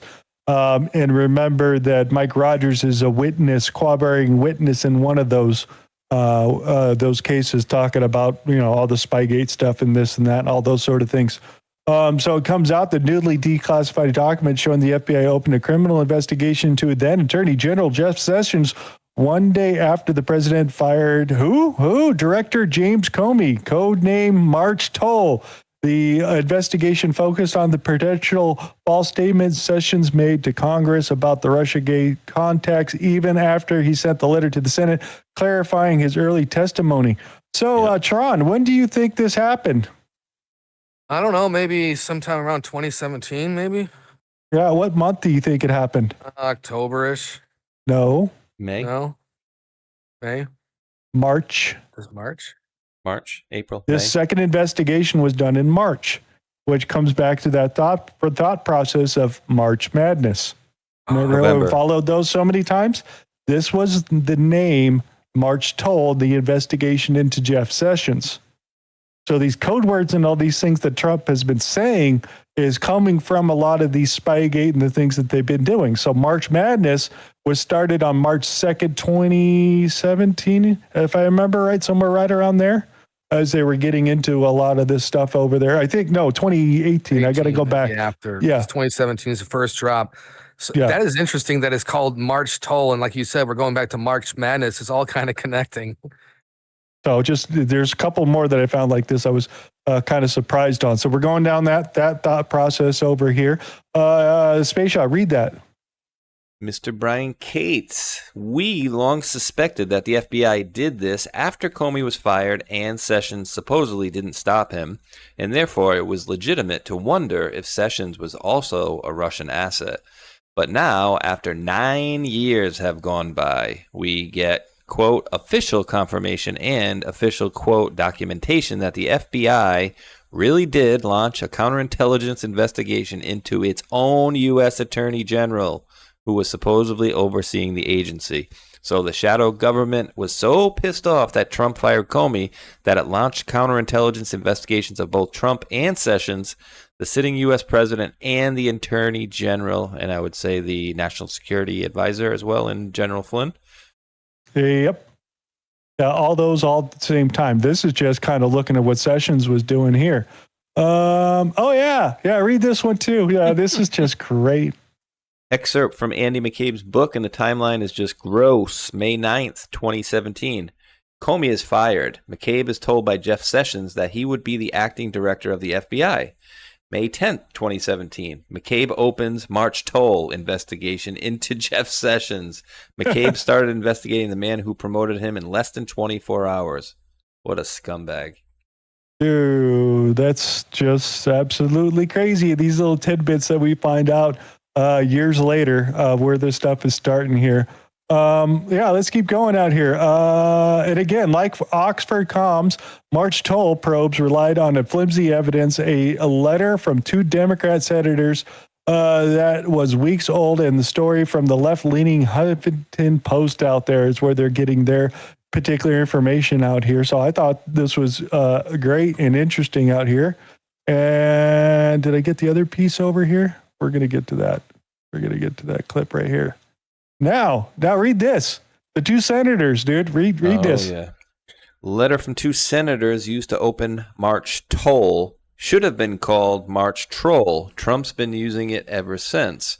Let's see. Honorable James B. Comey Jr., page 3 of 3. Sessions with his staff and whether any laws were broken in the course of those contacts or in any subsequent discussion of whether they occurred. We also request that you brief us on the results of that investigation. Thank you for your attention to this matter. Sincerely, Patrick Leahy and Al Franken. Thank you for your attention to this matter. Where do we see that all the time? So again, another one of those comms from inside that we're seeing when he keeps coming out with those posts over there. Thank you for your attention to this matter, because it wasn't something popular that he was using. I'm just throwing it out there. Tron, what do you think? Yeah, this is the first time I heard of this, and that is an absolute amazing troll going back to 2017. And only boss can do it this way. Only boss can do it that way. And there it is. I was wondering where it came from, and now that's the troll, man. What comes around goes around. And he knew it the whole time, it seems. Apparently. Yep. You could take this one right here. Okay, Last Refuge is saying, Dear Jeff Clark, it was called March Toll because the originating recusal plan was discussed quietly by the group. 2 citations below for your review. I'm sure you will note the importance of who was in the March 2nd recusal discussion meeting. Oh, yeah. Tash Gower, I think he was pointing towards, right? Specifically. Yep. That one right there. And then look at the dates and all that. Oh, March 2nd, 2017. Jim Crowell, Tash Gower. Yep. So they've been planning this one for a little bit, as we're pointing out. Where did we got to go back a page right here? Seems like Trey Gowdy wasn't the only TG. Yeah, yeah, that could be too. Yeah. Come to think about that. Okay, I had to go back to this old clip here. Had 4 code-named investigations: Crossfire, Hurricane, Plasmic Echo, Round River, and Arctic Frost. And what they did is they basically continuously treated the man twice elected by the American people as president as a counterintelligence threat from July of 2016, when Crossfire opened up, to January 2025, when the president was sworn in his second inauguration. To do that, they had to penetrate the privacy. Hold it. Hang on. Full stop. Hit rewind on that. Talking. Jesus. That in and of itself.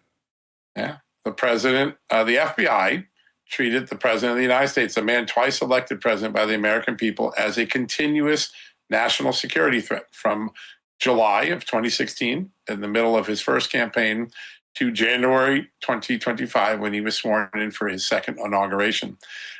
Each of these investigations had code names, but at the end of the day, what they were was an effort to get Donald Trump, and it swept up hundreds of Americans: Charlie Kirk and his group, and Rudy Giuliani and his legal work, and Joe DeGenevieve and Victoria Tenson, many other people, all swept up in an effort to find some dirt that they could hang on the president's house. And I think when you look at it from that 30,000-foot perspective, you have one of the clearest pictures of what looks to be a conspiracy to deprive certain Americans of their civil liberties, much like what the Justice Department brought against the Ku Klux Klan and corrupt police departments back in the 1960s in the civil rights era.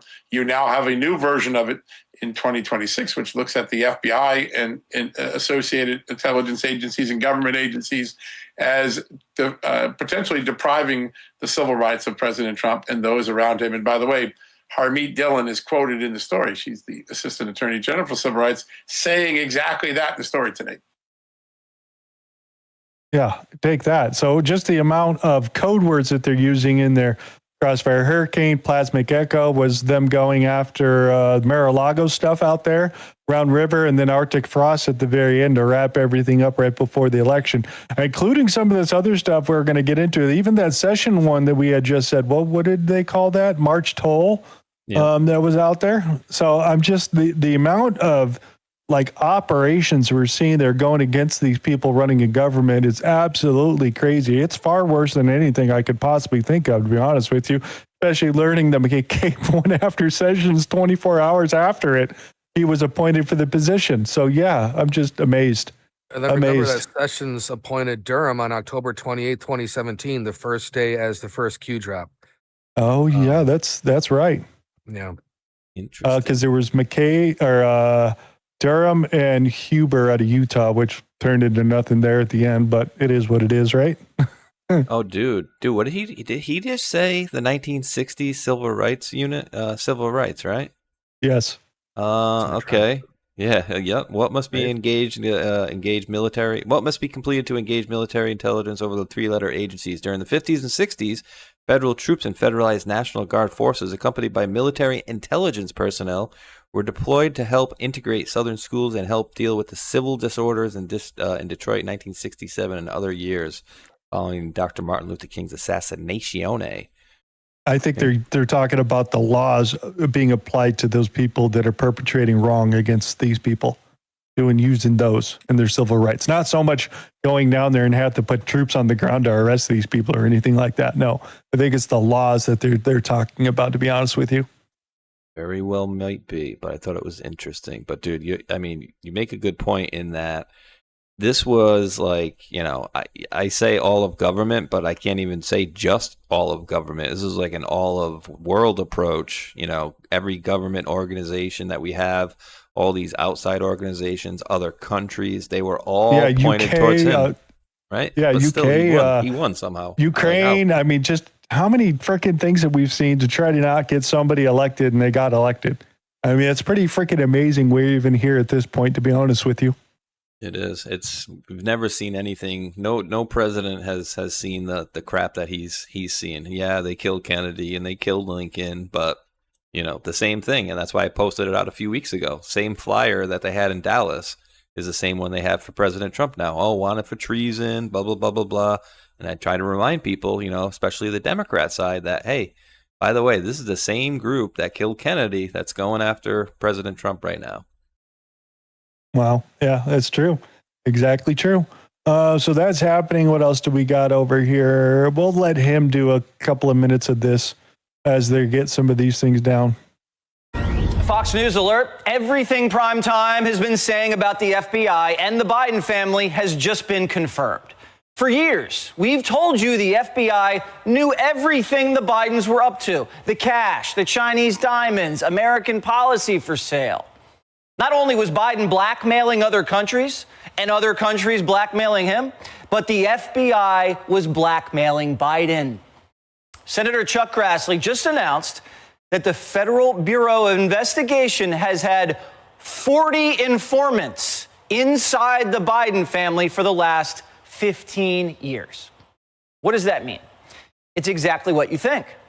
40 FBI informants, going back to the time Joe Biden was vice president, have been providing criminal information to FBI field offices throughout the country. 40 FBI informants have been feeding the Bureau exactly what Joe Biden, James Biden, and Hunter Biden have been doing all over the world. Primetime isn't sure the FBI had this many informants working on the Trump campaign. So, what does it mean that the FBI has had the Biden family wired? And what does it mean that the FBI hasn't done a thing? Well, it tells me that the FBI knows all of the president's dirty laundry and is blackmailing him. Because Senator Grassley also revealed that multiple FBI field offices tried to run this criminal information back to headquarters and were blocked at every corner. This criminal activity was shut down during the Trump impeachment, shut down before the last election, and it's still being shut down today. Grassley says FBI headquarters deliberately smeared criminal information coming from FBI informants about the Biden family as foreign disinformation, when in fact, after an exhaustive examination, there's never been any information that any of this has been foreign. Even the FBI informant that said the Bidens shook down Ukraine for a $10 million bribe, that was vetted and found not to be foreign disinformation. But it gets worse. The FBI's attempt to follow up on the $10 million Ukrainian Biden bribe was shut down. The FBI informant who said there's 17 tapes of Biden talking about bribes, that too has been shut down, despite that there's no evidence that this is foreign disinformation. And while all of this is going on, the FBI has been actively planting information against Donald Trump, doctoring emails and disseminating fake dossiers. The FBI used Biden to get revenge on Trump. They got a dirty politician elected so they could defeat a politician who caught them trying to frame him and fired their director. And now we have a compromised president in the White House being protected by a rogue gang of sick agents. And the American people are the real victims of this stupid inside game. You're paying more for everything, the border's wide open, and crime is sky high. And we have 2 proxy wars that Biden can't manage. So, in a nutshell, with all this information that was leaking out, and we've heard multiple times on, Clinton investigation got shut down under Comey and this and that, just over and over again. This is totally separate and running against the Bidens that they're saying for a long period of time of reporting information, which means they're spying on the Bidens themselves for blackmail to make sure, I guess, Biden and his son do what exactly the U.S. government wants them to do itself. And, the whole Hunter Biden laptop theory and the 51 intelligence officials that everybody that signed that stupid letter that kicked everybody off the internet all at one time there was entirely made up by our FBI. They lied about everything. They made it up. They knew it was coming. They had the gun loaded, waited for us to move, and we fell right into the trap. We played pretty good, didn't we, guys? Right? I'm not saying we're doing good things. I'm just saying we fell into what they wanted us to do. True. And I got a question for you from the chat here. And I was thinking the same thing. And I just looked up and I saw the chat that had said that. Tree Hugger on Rumble says, so what does that say about Ray? Exactly. It's like, that Ray is not a sleeper. But again, we still got, we got to remember with the burn bags and the information that we've seen, and I still believe there's multiple locations because, they said burn bags a room. We've heard things about, the terabytes of information they got on Epstein, all those things that we've heard from them, including some documents strewn about the burn bags themselves. So who put those there? You have to be very high up, somewhere on the Gang of 8 or higher, deputy or the guy running it. I'm not saying Comey or Ray is the ones that are stuffing all this crap into a protected file, but somebody was paying attention, and I think it's along the lines of these people reporting to the 40 informants going up the chain, and then you have the local FBI to bring it back up to the chain to headquarters, and they got shut down again. So somebody at headquarters was watching this thing, and you have to be on I'd say the Gang 8th or 7th floor, somewhere up in there, to be able to collect this information because they're ongoing operations and to be able to hide them in an office. So I'm still waiting for that story to be told. Yeah, we'll see. I mean, and, with Ray, right, we don't know who had the burn bags or who was entrusted to burn said burn bags. And from what I understand, it's not supposed to be sat around anywhere, right? And then so if you put in all this stuff of like, all right, well, they were, monitoring what Biden was doing, pushing stuff on Trump. And again, I don't know either way. He could be good, he could be bad. But let's say he was good and working for Trump. He would probably be told to keep doing business as usual. You don't want to raise any red flags, right? So you kind of want to go along, but you're going to be reporting everything as you go.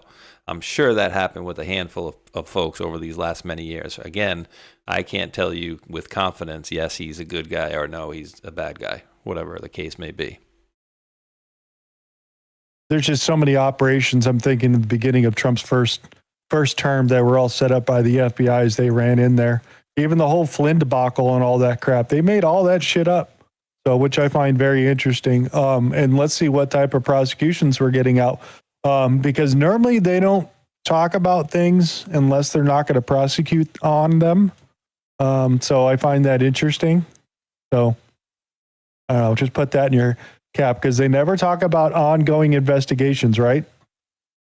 And that's what his reoccurring sentence was. And who by the way, did put in Christopher Wray as the FBI director on June 7th, 2017? That was Chris Christie was the one that said pick Christopher Wray, who was his personal lawyer for the whole Bridgegate bullshit that they're running down there. I think that was New Jersey, if you remember right. So, well, the answer is Donald Trump. I didn't say who told him to. I said who nominated him to be. Well, but he's the president. Trump. Yeah, of course. Yeah. But we'll see. We'll see. I want to throw this out. The people out there, get to choose. There is no, thank God, dark room in Washington where people sit around and they decide here's who the nominee is going to be. Get to choose. There is no, thank God, dark room in Washington where people sit around and they decide here's who the nominee is going to be. Typically, that's not how it happens. It's not how democracy works. And I think we both remember well when party leadership really selected the nominees. Now, you would never say it that way exactly, but they would. But you can now. Now we can. We're free. So, yeah, there's your progressive socialists that want to run America, guys. Yeah, we don't want you to vote. We're just going to tell you who we're going to pick. Just as a reiterate of Mr. Psaki. God, I hate her. We're just making this stuff up, Hulk. This is, Trump's orange, and that's it. And actually, here's a funny thing. With the TV I got, it picks up, Samsung TV or whatever. And watching some local news and stuff around here or TV shows that go to commercials, do you know that every single ad that we see for governor, Congress, whatever you have around here, every single last one of them has to mention Trump and how they're fighting against Trump. It's like amazing to watch. It's like, oh, you guys literally can't put out a political ad without mentioning Trump. That's pretty crazy. Yeah, I've noticed the same thing. I'm on broadcast too. I have a couple of broadcast TVs in here because I don't pay for cable. F that shit. I'd rather do my own content. I went from 180 to $65 a month, and I'm perfectly content. And I watch no more or no less than I did before. Exactly, and I don't miss it. So down with cable. What else do we got here? Oh, a little bit of a breakdown of some of this stuff that was going on there. So on the declassified documents of the White House Transparency Task Force Round River operation, would you like to read a little bit here? Certainly. Newly declassed documents from White House Round River, run by Foreign Influence Task Force Russia starting in December 2019. The operation aimed to neutralize narratives about Biden family corruption, Hunter Biden's role at Burisma, ties to Mykola Zlochevsky, and claims of Ukrainian interference in 2016. Analysts located confidential human source reports containing derogatory information on the Bidens, then marked them as Russian disinformation without verifying the facts or consulting the handling agents. At least 14 informants had provided such information. 3 long-term source files were amended to portray the sources as disinformation vectors. A defensive briefing spreadsheet sorted more than 6 dozen people and organizations into 2 categories. Conduits of alleged Russian disinformation, mostly Republicans and conservatives. Bill Barr, go figure. Pompeo, Pence, Graham, Grassley, Johnson, Jordan, Nunez, Solomon, Chanel Rion, Rudy Giuliani, and Michael Caputo. Targets of alleged Russian disinformation, mostly Democrats. Joe Biden, Hunter Biden, Hillary Clinton, Barack Obama, Soros, Kerry, Victoria Nuland. Task Force also gave defensive briefings to members of Congress investigating Biden-Ukraine issues, including... Okay, 1 sec. I just want to make sure you guys understand here is this is what the intelligence were basically going after, those people. Remember, she was I think the reporter that went over to Ukraine and was reporting on all that stuff. And these are the people that our intelligence agencies were protecting, that they were a no-go. You're not going to report on these. You will not speak on these. You will not write reports, nothing. Go ahead. Nice, isn't it? Task Force also gave defensive briefings to members of Congress, including an August 2020 briefing to Senate Republicans that was later leaked. Remember, that was all people that were investigating Biden-Ukraine issues. Supporting documents include a 2025 Office of the Director... Wait. You guys understand that the U.S. government lied to Congress about those connections. They didn't here's like a secret skiff meeting. Let me tell you the truth, what's going on. You can't tell the public. They specifically fed them the same information, lied to them. Go ahead. Yeah, and then publicly called them, Russian disinformation or Russian spies like they did Grassley and Johnson. Let's see. Supporting documents also include a 2025 Director of National Intelligence Delta Project slide deck and a letter from FBI Director Kash Patel. Patel confirmed the Foreign Influence Task Force had been terminated and that Round River is under investigation. He expressed concern the operation may have been used to influence probes by focusing only on Hunter Biden or on Biden-related issues or related sources rather than broader foreign threats. These materials are part of a larger set of declassifications. Primary documents are available on the Just the News Transparency Hub. Congress and the FBI are reviewing who authorized the operation and how high it went. Ooh, all the way to the top. Pretty much. Well, mostly all the way to the top. Let's see how far it's actually going to go out there. Just declassified FBI docs revealed that Director Wray, during the 2020 election, classified Joe Biden, Hunter Biden, Victoria Nuland, and Atmos Hutchinson, along with George Soros, as targets of Russian disinformation in the Burisma scandal. So who did it? Oh, that was Director Wray himself. So it kind of tells you that he's a piece of shit. Oh, did I cuss? Sorry, family show. Hey, we got rays of light. What are you talking about? Yeah, I don't know where to put it, dude. Jar. I know. But he was the guy that told everybody to shut the F up at that time. What was this? I think we just covered all this. Yeah, that was a copy of that with more information for backup over there. What else did we have? Oh, yeah, we might as well go on the background right here. Space shot. Data Republican, small r. Hunter Biden, the Burisma money, U.S. aid pipeline. Thanks to Marco Polo's 501c3 for the help with the emails on July 9th, 2014, which, by the way, guys, that's when a lot of these pardons went back to 2014. On July 9th, 2014, an email to Hunter Biden floated the idea of Burisma becoming a, quote, partner with U.S. aid. Aww. By October 25th, just over 3 months later, Burisma had secured a role in the U.S. aid municipal energy reform project in Ukraine. Hunter received a thank you in an email. U.S. aid will ultimately allocate $16.5 million to this project. Hunter Biden was deeply involved with U.S. aid. He is also seen in other emails making connections with U.S. aid appointees and even being asked for advice on appointees and resumes. Damn. Really? That's what caught my eye. And I'm thinking, remember the time Tucker Carlson asked Hunter Biden to write him an endorsement letter, I think, for his kids for Boston College, if I remember right? Yeah, good times. Good times, because that email was on the laptop also, because they were neighbors. Yeah, they lived next door to each other. They were buddies for a while, right? I mean, it goes to show you how far back that is. And I don't know, man. Like, they're thinking about creating their own party now with the Kent and Massey and all that kind of nonsense. And these aren't patriots. Like, this isn't kayfabe. We need all that red wave for November in order to accomplish everything we need to do. So, yeah, man, sometimes the enemies show themselves. Tucker is out there. Yeah, exactly. So, you can put all the Candace Owens and all that crap and freaking all in a bucket of shit, and I don't know what to do with it, but shit's happening. Red pills too. Everyone has.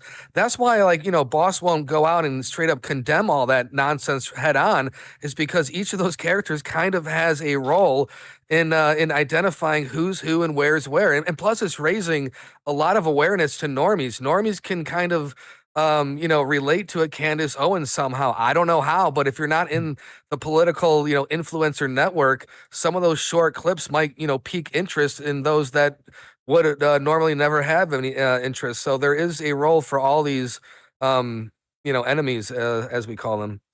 Yeah, there's a big list of these guys. What else do we got? Oh yeah, this one too, Mr. Space Shot. Some blunts. Okay. Declassified records reveal alleged tampering with confidential source info to blunt Ukraine corruption claims benefit Biden's. Declassified by Project Delta Project by DNI Tulsi Gabbard's team found, FBI's Foreign Influence Task Force unofficially formed a group of analysts who gathered, quote, any and all derogatory information about Joe Biden, Hunter Biden, Burisma, as well as the so-called Ukraine narrative. Analysts red flagged negative reporting and had, quote, administrative access to files and deemed Russian disinformation.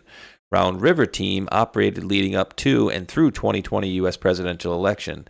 Some long-standing confidential sources eventually terminated after reporting negative intel about Ukraine and the Bidens. Round River did not corroborate any of the actual allegations of the Ukraine narrative. I mean, dude, this is ridiculous. I mean, do we know all about Poroshenko's conversations with the Nabu leaks with him and Biden, talking about how they fired the prosecutor anyway? And I quote Petro Poroshenko, even though we didn't have anything on this guy, couldn't find anything he did wrong, we still asked him for his resignation. And this is me holding up my end of the bargain. Joe Biden, I agree.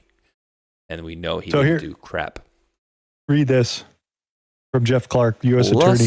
Plus one, the revelation about the Pittsburgh field office being set to work against a Pittsburgh U.S. Attorney's Office inquiry ordered by the Trump AG into Biden family corruption into the Ukraine is mind-blowing. DOJ was at war with itself, spy versus spy, and a house divided. Yeah, so half the group was investigating, the other half was basically going after them all. It's crazy. I don't know if it's ever going to stop, dude. It's absolutely effing nuts. What was? Oh yeah. Read this comment too. I was kind of blown away by Ash this. Patel has disbanded the Foreign Influence Task Force. Remember, it was largely run by FBI manager Nikki Flores, who was caught by Trump in the emails bragging to others she was running a shadow government to keep Trump in the dark about Chinese 2020 election hacking. In other words, the Foreign Influence Task Force was covering up, not exposing foreign influence. No, not at all. So yeah, that's who was running this entire operation, being on the bad side. Who works over at Microsoft now as their threat detector group or something like that. So yeah, they get all rewarded here. So dude, I just, the amount we just saw in the last half hour, 40 minutes has blown my mind today. Just going through, putting the stories together, and it's far worse than anything we had thought about. So clip that stuff. Well, you know what else makes more sense now, too, is that report that Ratcliffe wrote after the 2020 election. Because remember, he was supposed to write a fulsome report, but then he said, well, hey, he and the ombudsman of the Inspector General, I think, of his department, excuse me, no, the Inspector General's intelligence ombudsman, whoever it was, co-wrote the letter or signed it with Ratcliffe, and they essentially said, I can't give you a fulsome report on this election stuff because all of the analysts are willing to basically bury stuff about Russia, and talk. They won't talk bad about China, and they're going to put everything on Russia, which falls right in line with that whole narrative of Trump's working with Russia. So yeah, that was their operation here. Just as a breakdown of some of the things to look at. Tron, you want to take a little bit of this? Yeah, guys, this is the two parts from the Anders Paul. If I told you this laptop was found in FBI custody, who would you think it belonged to? The contents include SQL learning modules, Dedro voting by state and inactive voters, precinct manager logins and passwords for thousands of users across the country, DNC voter incident reporting system, DNC fraud case management, Virginia fail-safe plan, click-by-click instructions to vote builder with third-party info, polling locations, capacity models, and was part of Russiagate investigation. If I was in any election fraud case, I would be consider this evidence. I would consider this as evidence. Look at that. So just some of the other info that's coming out that we saw for the D class of them talking about that they own a laptop, probably from somewhere in Virginia over there, that shows basically how they could overthrow a local election in Virginia. Damn. Just saying. Just some of the things that I was like, I can't believe that's actually in there. Or here, read this one here. It's Space Shot. In the latest declassified documents, Hunter Biden and Devin Archer were among several individuals listed as, quote, FBI equities. Ooh. AI defined FBI equities as agencies' equities are its interests, authorities, investigations, sources, methods, operational concerns, or information it owns or originated. So instead of using source, yeah, exactly. Sources and methods and assets. So we're just going to call it something else. So those are some of the other little keywords. I was like, what the hell are they talking about? So went and found something like this. So yeah, more info for you. James Comey has filed a motion to suppress 2 federal search warrants containing the private information of Comey and his wife, Patrice Comey, in an ongoing criminal case involving the seashells against threat, blah, blah, blah. So that means that they got their discovery and they're like, oh, shit. All right, we got to petition the court to seal all this stuff because this can't be public. So they're panicking against discovery that they just received. Dude, that's a great comment right there. Rolling Watergate. As a former communist, I'm surprised he believes in family privacy. Exactly. Yeah, that's true. That's right on there. Yeah, that was Round River. What else do we got? Another thing that has come out here is we've created a one-stop shopping site to read all the documents that President Trump has declassified. Here's the latest release, the Round River, which they're running a site that you can go take a look at, and it's listing all the Spygate stuff. And John Solomon is obviously the chair of this group who spent several weeks over there going through some of this information. And I don't think it's all done yet, part of this task force that he's a part of. But I ran and saw this over here because Solomon and Sperry don't seem to get along. Sperry is reporting here. Well-placed source tells me the FBI headquarters is unexpectedly holding back from the declassification of a 400-page report by FBI OPR, a Crossfire Hurricane, and more information itself. And John Solomon, who's behind the scenes part of the chief group that's looking at the declass stuff, he's saying it's not true. So I don't know where to exactly put this here. We have heard that the FBI told Judicial Watch it's going to take them 185 years to declass and give you all the copies of the info that we saw inside the burn bags in the burn room and all that. So you're not going to get it. So no thanks. Who's dragging their feet? I don't know. You tell me. I trust. I don't know where to Solomon put this. much more than Paul Sperry.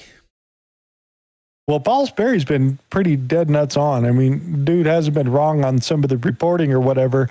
It's just into these two things it's going back and forth. So something we should pay attention to. One says this thing, the other one says it's not true. I don't know where to put it.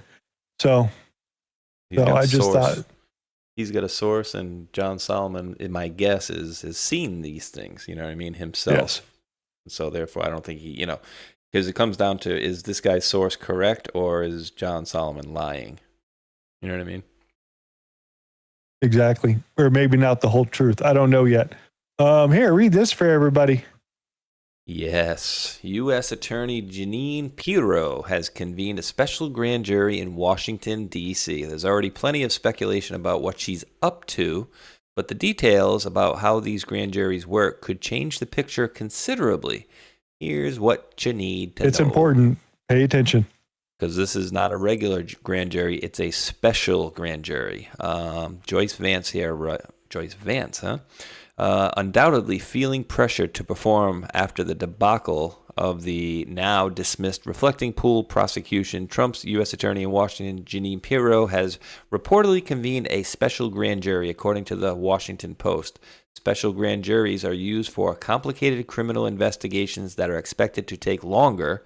Special grand juries are impaneled for 18 months and can be extended 6 months at a time for up to 36 months, as opposed to the 6-month term of a regular grand jury, and require extensive work in front of the grand jury, such as taking witness testimony.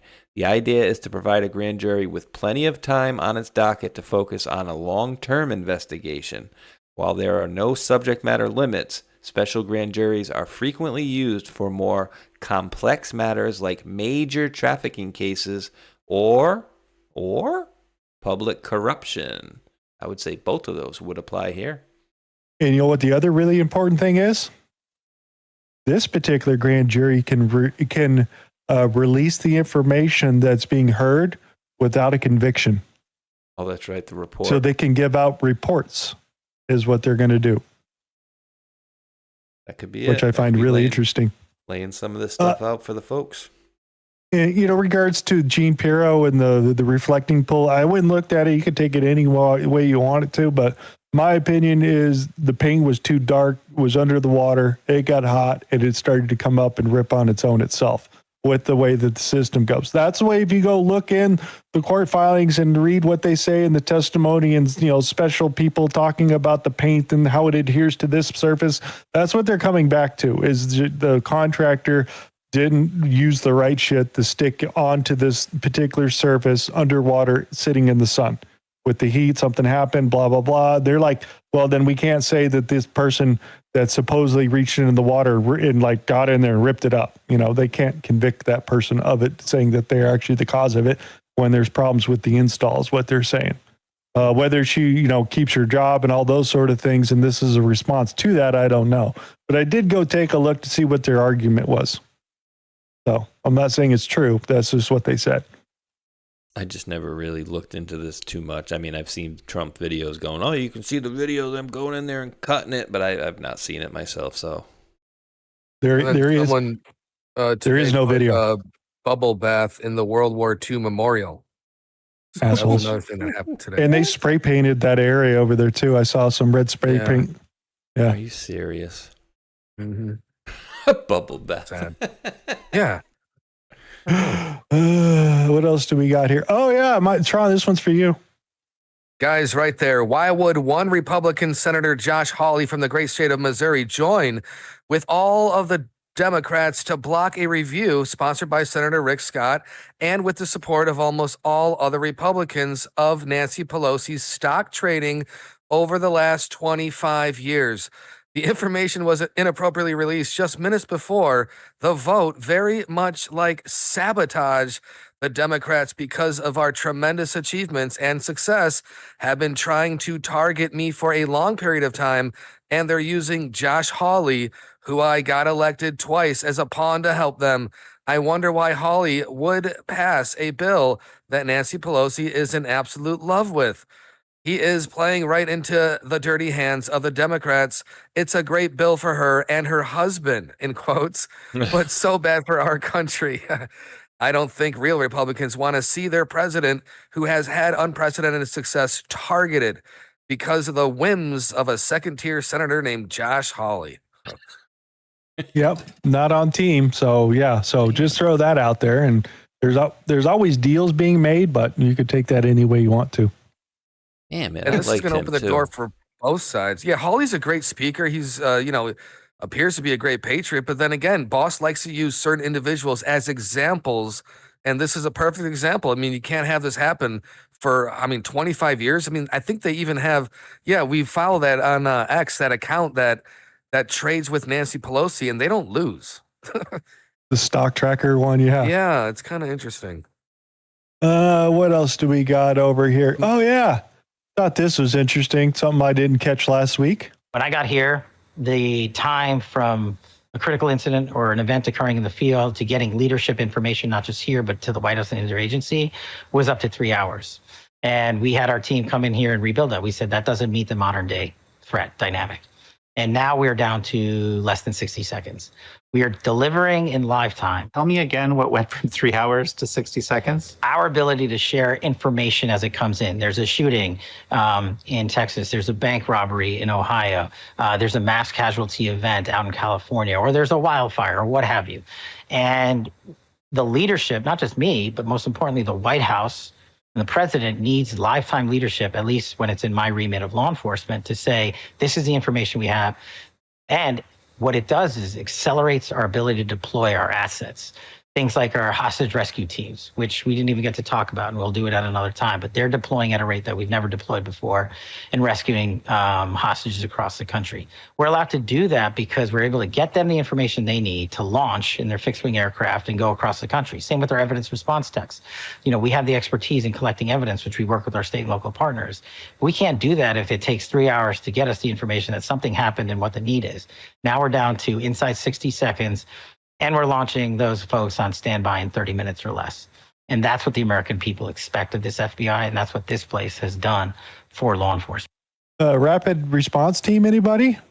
That's intelligence sharing at its finest there. I didn't know that he had done that. 3 hours previously to get information shared? That's crazy to even think. Like, you're in the 2020s and it takes you 3 hours to get information out? Yeah, so that's an update coming out of them. So I thought that was pretty cool. What else did we have in here to show you here? We've got more arrests over here. Again, Todd Blanche announced the arrest of 11 people accused of running one of the largest marriage fraud schemes ever prosecuted in the U.S., involving more than 1,000 sham marriages. So this the Chinese group is what they've gone, and they are paying people in America to take on wives, do the 2-year limit, and then get divorced and start all over again. So this is one of the early cases that they started a long time ago. This even started before the pink jet lady that we talked about that had something like 30 or 40,000 immigration deals where she was paying cops $5,000 to write false reports about immigrants being attacked at a 7-Eleven because they were robbed and now they need to have citizenship. So just all part of that game out there that I'm slowly starting to see something that happened 2 or 3 years ago, at the beginning of the administration, are now finally taking fruit, and we're starting to see prosecutions about these things. So these things are good things.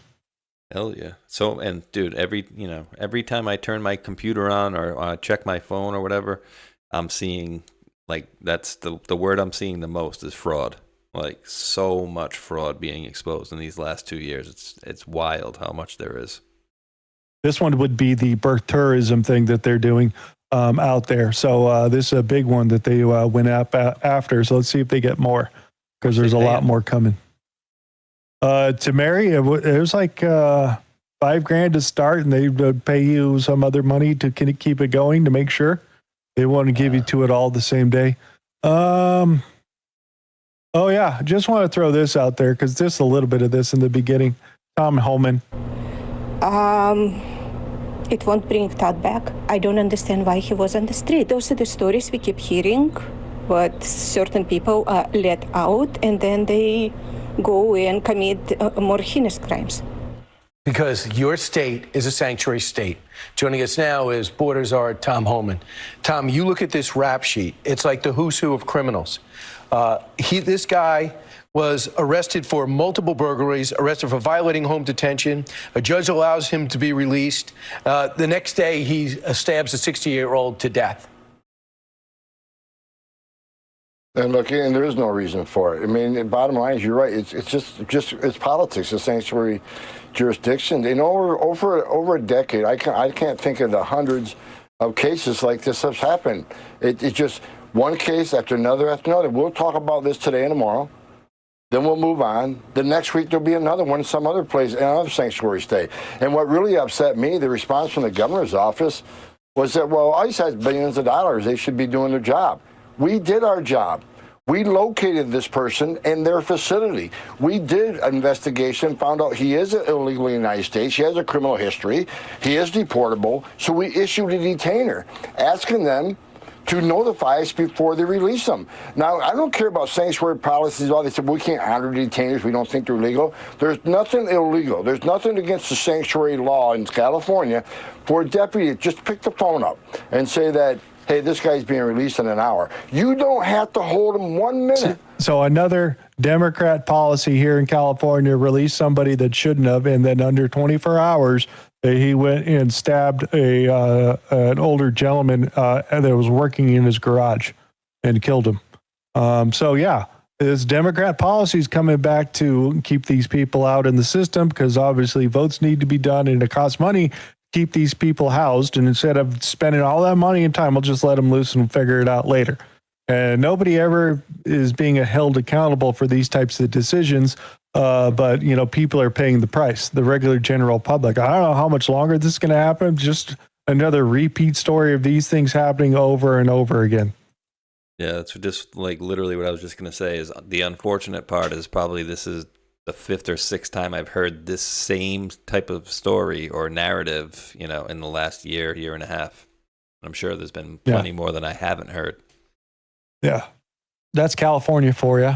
What else do we got over here? Oh, the other thing they're talking about that I didn't get to on that video is ICE are going to start using non-lethal tactics, these compliance tools. One of them is a glove right here. So check this out. So I'm just going to like go for your gun or something. Okay. So I'm going to go for your gun. Oh, God. So they're going to be issuing these shock gloves as they go and apprehend certain people, and they're going to be a high-risk thing.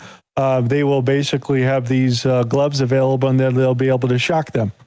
Dude, $20 million, though, think about it. What kind of, like, I want to order these right now. I missed out on the Elon Musk flamethrower.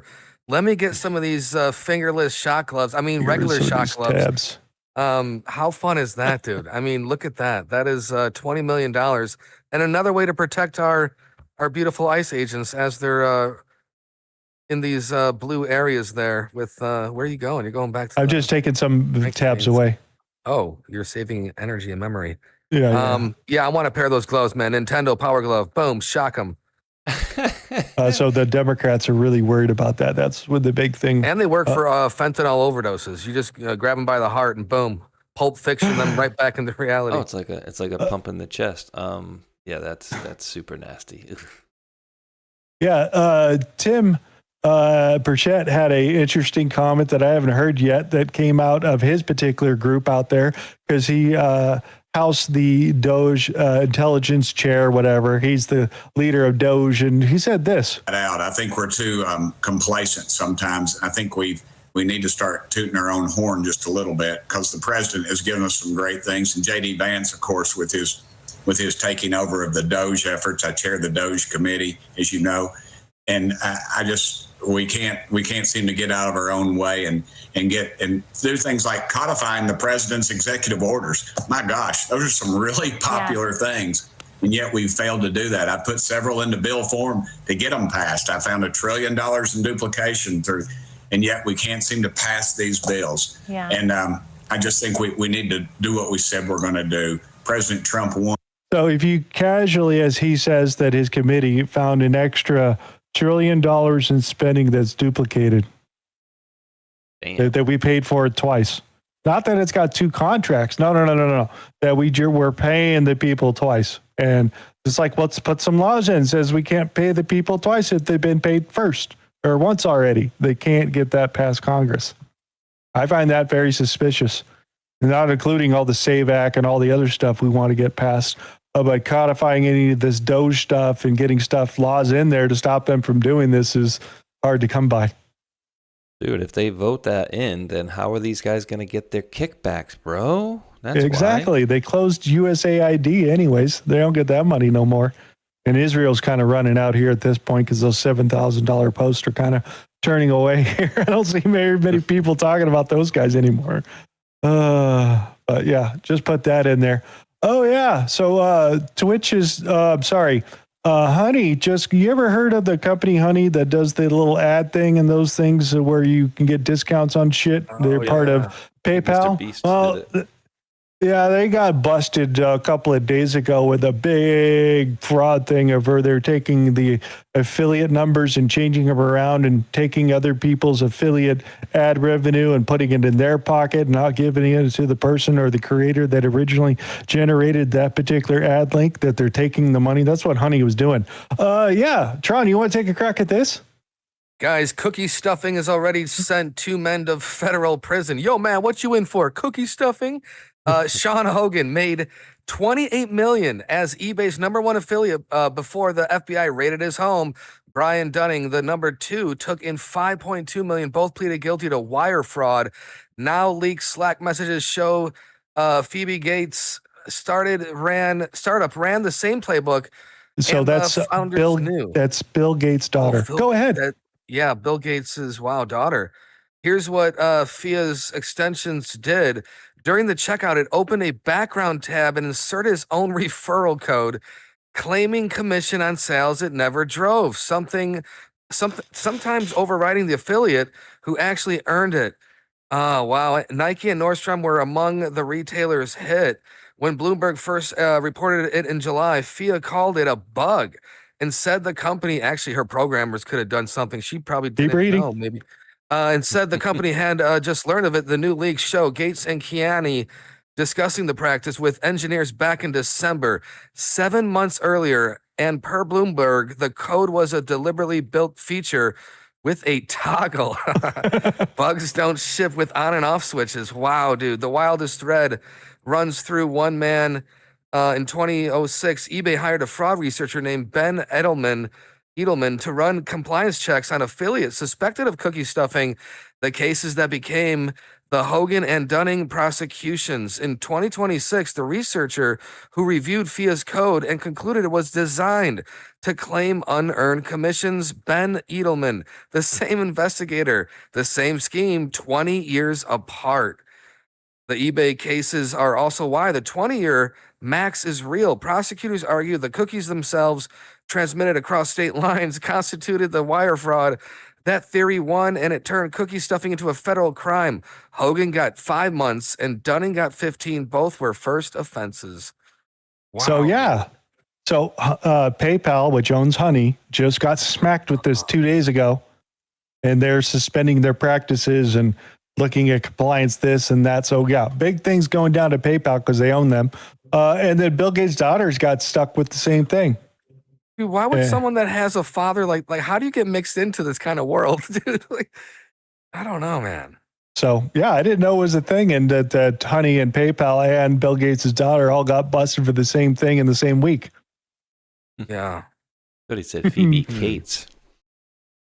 No, they have websites out there that you can click on, and it's either through cashback on a credit card site, but you'll get like 5% off at Foot Locker, and you have to wait 90 days, but you do get the cashback, and that's how the cookie works.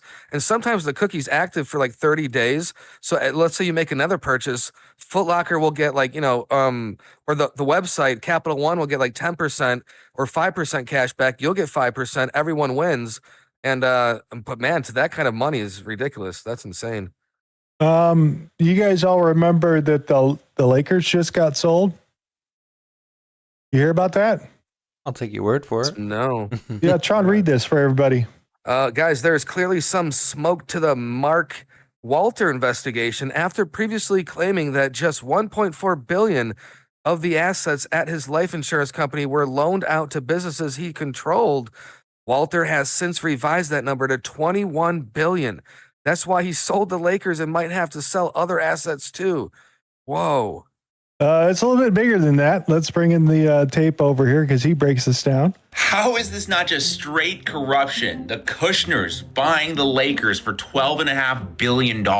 Because check this out. The current owner of the Lakers, Mark Walter, who also co-owns the Dodgers, just bought the team last year. So why would he sell? Well, it turns out Mark is in a little bit of hot water, facing a $16 billion federal investigation for alleged financial fraud and bribery. But then just 3 weeks ago, Mark Walter was in the White House with Trump at the Rose Garden, where he presented him with a championship ring. And now his marquee NBA team has been sold to someone in the Trump family, specifically Joshua Kushner, who is Jared Kushner's brother. Jared, of course, is Ivanka's honeypot husband, Donald Trump's daughter. Of course, everybody in here is tied to Peter Thiel for some reason. Anyway, ESPN reported that the businessmen were involved in the expansion process in Las Vegas, but in a quote-unquote stunning turn, they pivoted to making an aggressive offer to buy the Lakers from Mark Walter. Gee, I wonder who opened that door. By the way, I would not be shocked if the next move was Trump forcing the SEC to drop the case against Mark Walter, just like he did when he pardoned Charles Kushner, who is Jared and Joshua's dad,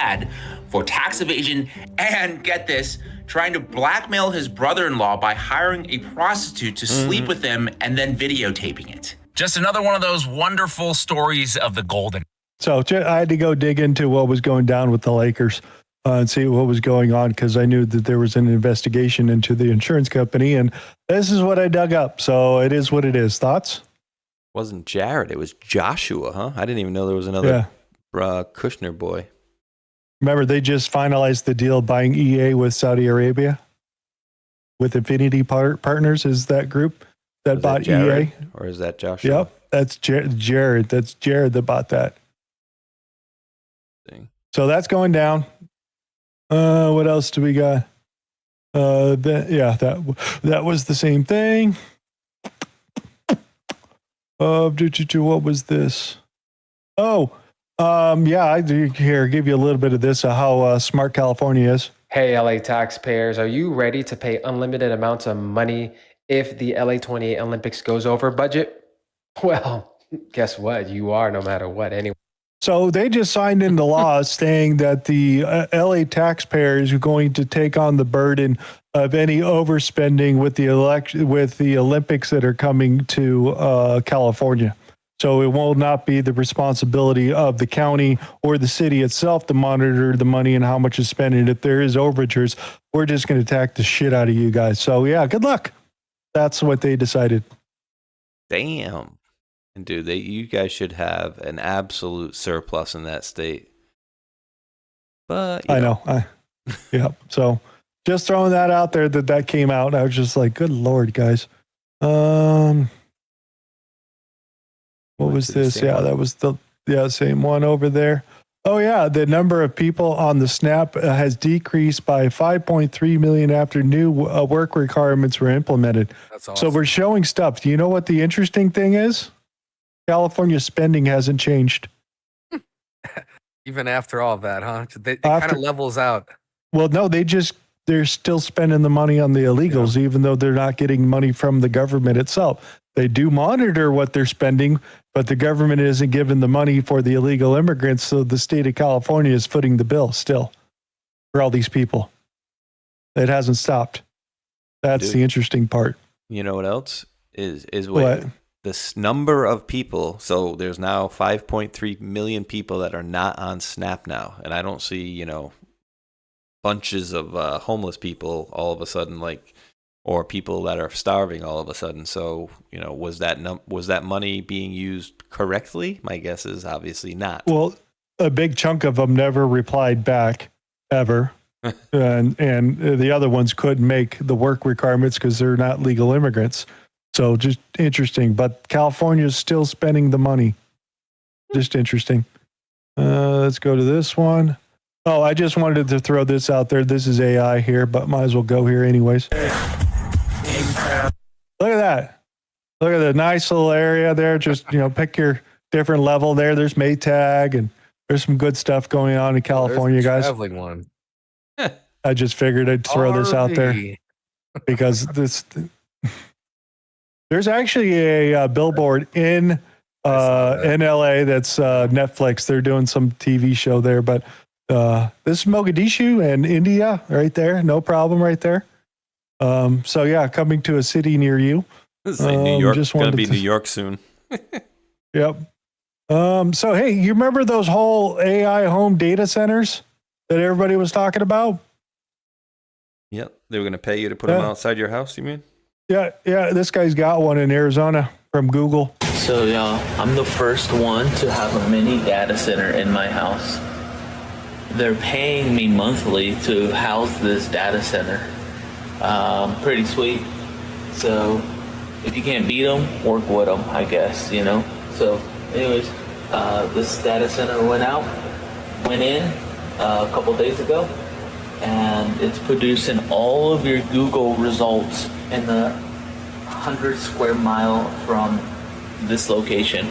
So if you were to type in, hey Google, what's the weather like tomorrow? I can modify this system to say, don't worry about it. It's going to be 500 degrees. He's making fun of it. You won't make it out alive. That's kind of. So they pay him to rent this. He gets free electricity and also free internet. So free internet, free electricity, and they pay him to run this in the house, even though it has all those weird electronic interference and probably gives you brain cancer and stuff like that. Those types of things. But these are the type of things that they're talking about. Now, the one that NVIDIA wants to do is going to be outside. It'll be more like a generator type box type thing on the outside of the house that will give you internet and all those types of things. But this is like the second or third person I've seen report across the United States that they have a data center that they're getting money from and getting free electricity. $150 a month and free power. Let's see, how much does it cost to get melanoma and various cancers out of your body? It seems like he's got a little affliction going on. If you he's a little crazy already. Yeah, a little cockeyed. What else do we got? The whole thing, if you follow the Dr. Fauci thing, him covering up all his lies, the important thing to pay attention to is he deleted the entire contact list, which means it makes it harder for them to figure out who the messages are from because it doesn't have the phone numbers or anything with them, just the context of the messages as they go through more of the information that's on his phone. But there's still good revelations that were there, but he was definitely taking protective measures to hide information from the U.S. government. Imagine that. But remember the whole diary and all that crap that came out that he emailed himself on a government computer is where all that came from. So I'm not saying he's very smart, but he's doing some things to obfuscate what he was doing. Nothing is ever truly deleted. Ha ha ha. What else do we got? Caroline's leaving. So that probably leaves, who do you think is going to be a replacement? Because she wants to go play with the kids. She just had one, has been back a few weeks, did that big tour and all that. So who do you think should replace her? Stephen Miller. That's my vote. Well, isn't he busy doing other shit? Nah, Marco has 25 jobs. He can have another one. Come on now. Yeah. So I just wondered to see what you guys thought who would be the good ones to replace her with. Because I mean, I like him. He's a good thing, but he's more like a pit bull to get out there. And sometimes you need, because when they're eating a shit sandwich, you got to come from a really smiley face, and being pretty does help because people will pay attention to it. So just wanted to throw that out that she's leaving at the end of the month, I think. Did you see? So I guess there's another girl, Jamie Franklin, and she was in the video you played. One of the videos you played earlier. Quick 30 seconds. Sure. So I had sent a video out last week to one of my buddies. I'm like, wait, what is this girl? Like a friggin', she looks like a drone. Is this like an AI protector of President Trump? And so my buddy says, no, that's Jamie Franklin, also referred to as Jamie Lee Franklin, founder and CEO of The Conservator, media and lifestyle brand focused on young, conservative Christian women, and a former Trump administration official. And why did she look weird to me, Tron? Apparently she's pregnant. And because she was that robot girl, right? Yeah, she looked like kind of like a robot, but I was like, wait, why does she look like this? And she does look like that because she's really naturally very skinny and her face is a little swollen. So that's why it looked odd to me. And I'm like, seeing her arms that look super skinny, I'm like, that just looked weird to me. But maybe she would be a talking person. I don't know who else they would put in there. But I was thinking earlier too, dude. Imagine being one of these bad guys and having to face on the other side of the courtroom Joe DeGeneva. That dude he takes no shit from anybody, dude. I can imagine the yelling already going on in those courtrooms. Oh yeah, Mr. DeGeneva, dude, Joey D over there.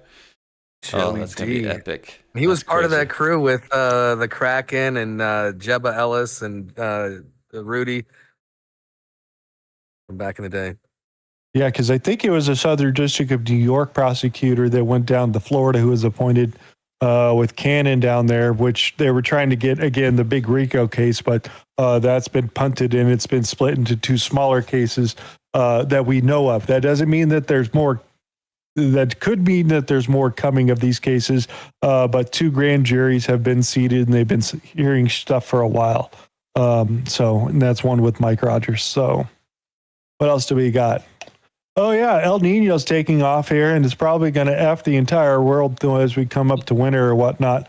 It's already making big differences that are happening out in Florida and those types of areas. They haven't seen any hurricanes or tropical depressions because this thing's basically screwing up. You guys had really cold weather over here like a week and a half ago, which I thought was really weird because like the whole thing dipped down and came back up, but screwed you guys on the East Coast. It was really weird, some of the weather that we were seeing.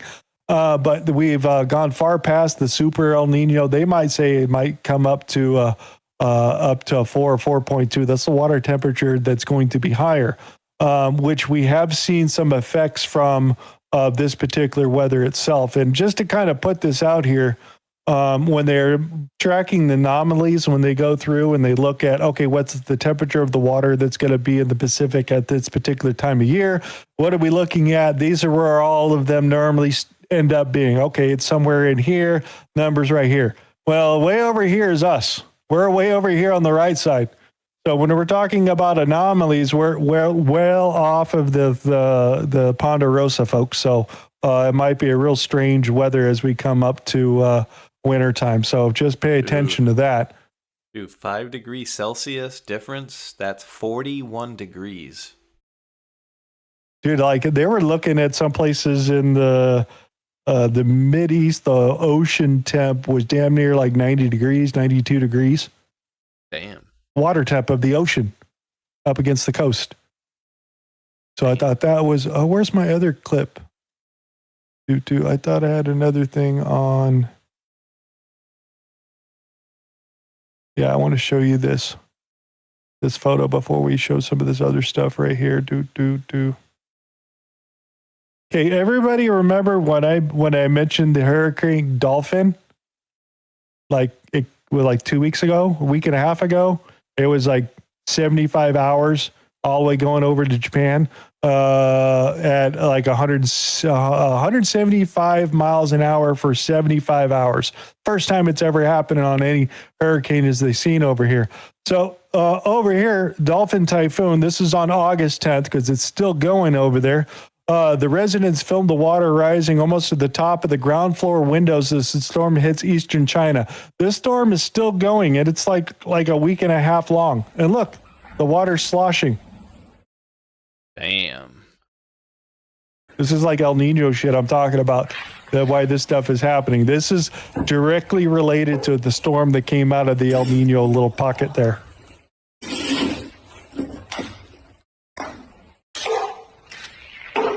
So, dude, how would you like to live there, dude? I would not be near that window. I'm surprised. I can hear a little bit of sloshing on his feet there, but I'm surprised there's not like water rushing through any of this stuff, like around the windows or anything.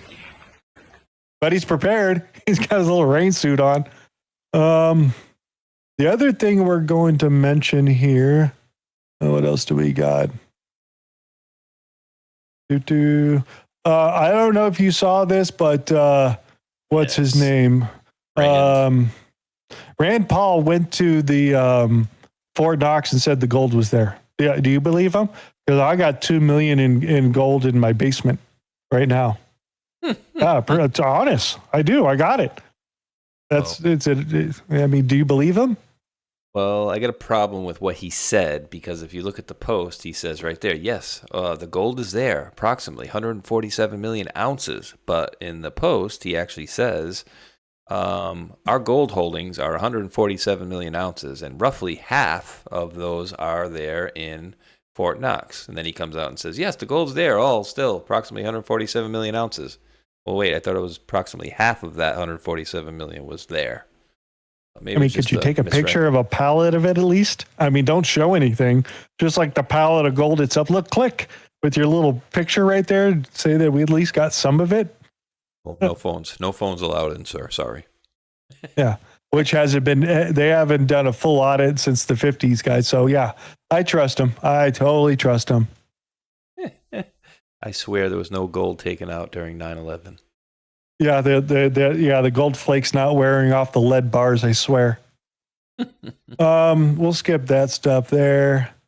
I would like to throw this out here that Mr. Dr. Phil seems to be kicked in the teeth from the UFO community out there as he goes through and been tasked with his side of the UFO discovery and showing the information. Here's what we got. He's been kind of tasked that with Donald Trump out there, and he's been kind of being shunned from the intel community and kind of getting the bad end of the stick as he's reporting about UFOs and doing disclosures and still getting the same government rubes coming through his TV show. But he's trying.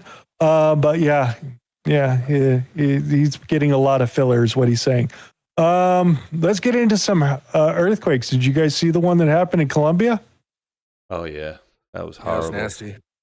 Yeah, so that was pretty bad. So if we're just going off in the in 2026 so far, we've had some pretty big 7.4s going all the way around, causing issues in Mexico or whatnot. So most of your building codes are up to 7.7 or so. Like your house is not going to fall down on top of you, is the way that most of the stuff in like the United States and stuff in Venezuela, they're pretty up there on the top itself. Brick buildings, you're absolutely screwed. In an earthquake itself. And we're going to show you some of these things just on how violent. These are on top of the mountain in Colombia, all the way far away from any one of the towns in the cities or anything like that, because it's the mountains where you see the most movement. Check the crack in the ground. Señor Jesucristo, por Dios. Oh, damn. If you see that, that is the fault line right there. So one side of that mountain is moving independently of the other side. That's like tremors. Señor Jesús. Cristo Santo. Now, when you pay attention to this earthquake here, there are two hits. There's the initial shock. And a few seconds later, there's another really bad rumble. And in this video, I want you guys to listen to the mountains rumble, not the wind from the camera, you'll hear the echo of the earthquake from the earth.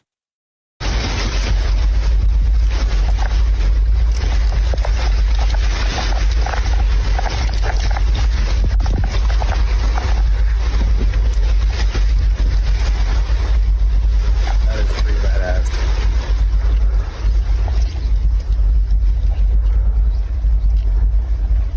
That dude was probably ready to get spark and join. He's ready to relax. Isn't that crazy? See how, nature. See how it pauses?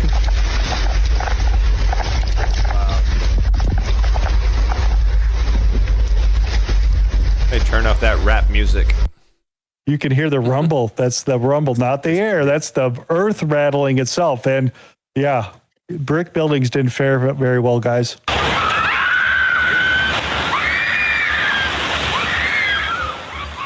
Again, this is Philippines. They're just showing you. There's Venezuela, 7.5. Most of these areas, most of those were brick buildings. This is Colombia.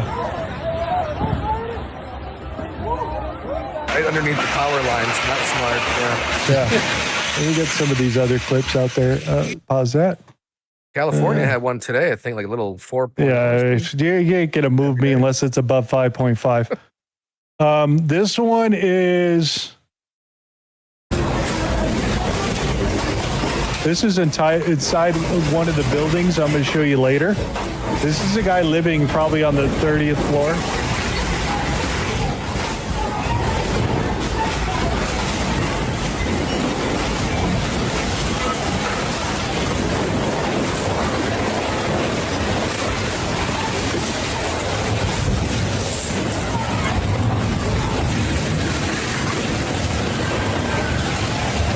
Oh yeah, taking down buildings, all that.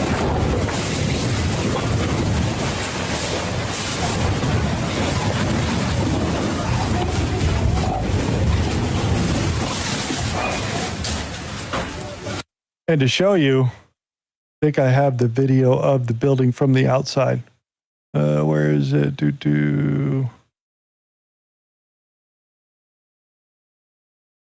That's this building right here.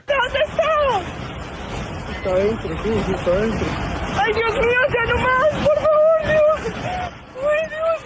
You'll see this thing start to shake pretty violently as it's rocking back and forth. Hat tip to the engineers that built this building.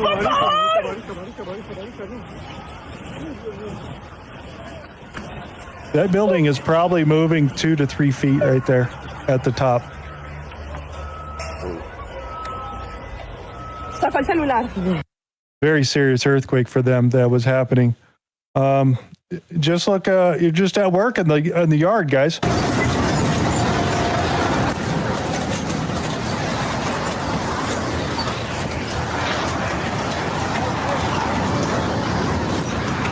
trucks are rocking. Don't come knocking.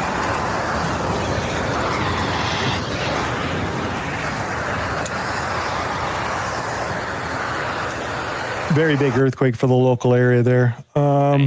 Just to show you some of the damage here, some of the buildings that didn't fare so well, just to show you, this building is missing a floor as it compacted on top of itself. So yeah, some of these buildings did fall. A lot of them, they lost I think 80 buildings.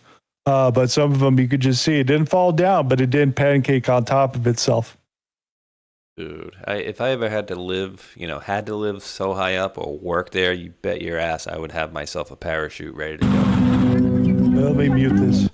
Just some of the devastation that you'll see in the local area there.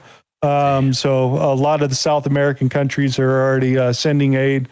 Venezuela, the United States, everybody's sending aid down to here because they got smacked pretty hard down there. Just to show you. There's not much left of the local areas here. Little rubble. Crap. Pretty much. That was that one. What else did I have right here at the end itself? That was the 2 videos here. That was our water thing over there. Oh, I wanted to throw this out there because Europe is having a big giant heat wave. I didn't know if you guys were paying attention to anything like that. That was happening because of the El Nino. Should have thrown that on top of there.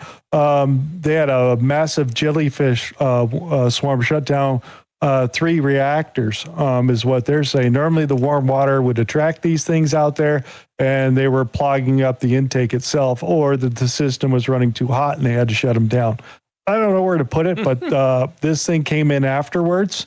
But I did follow the story in the beginning that it was getting hot and they had to shut them down and restrict power, blackouts, brownouts, those types of things. So I ran by that and I saw this and I was like, I don't know about that story. Doesn't sound like that's working for me.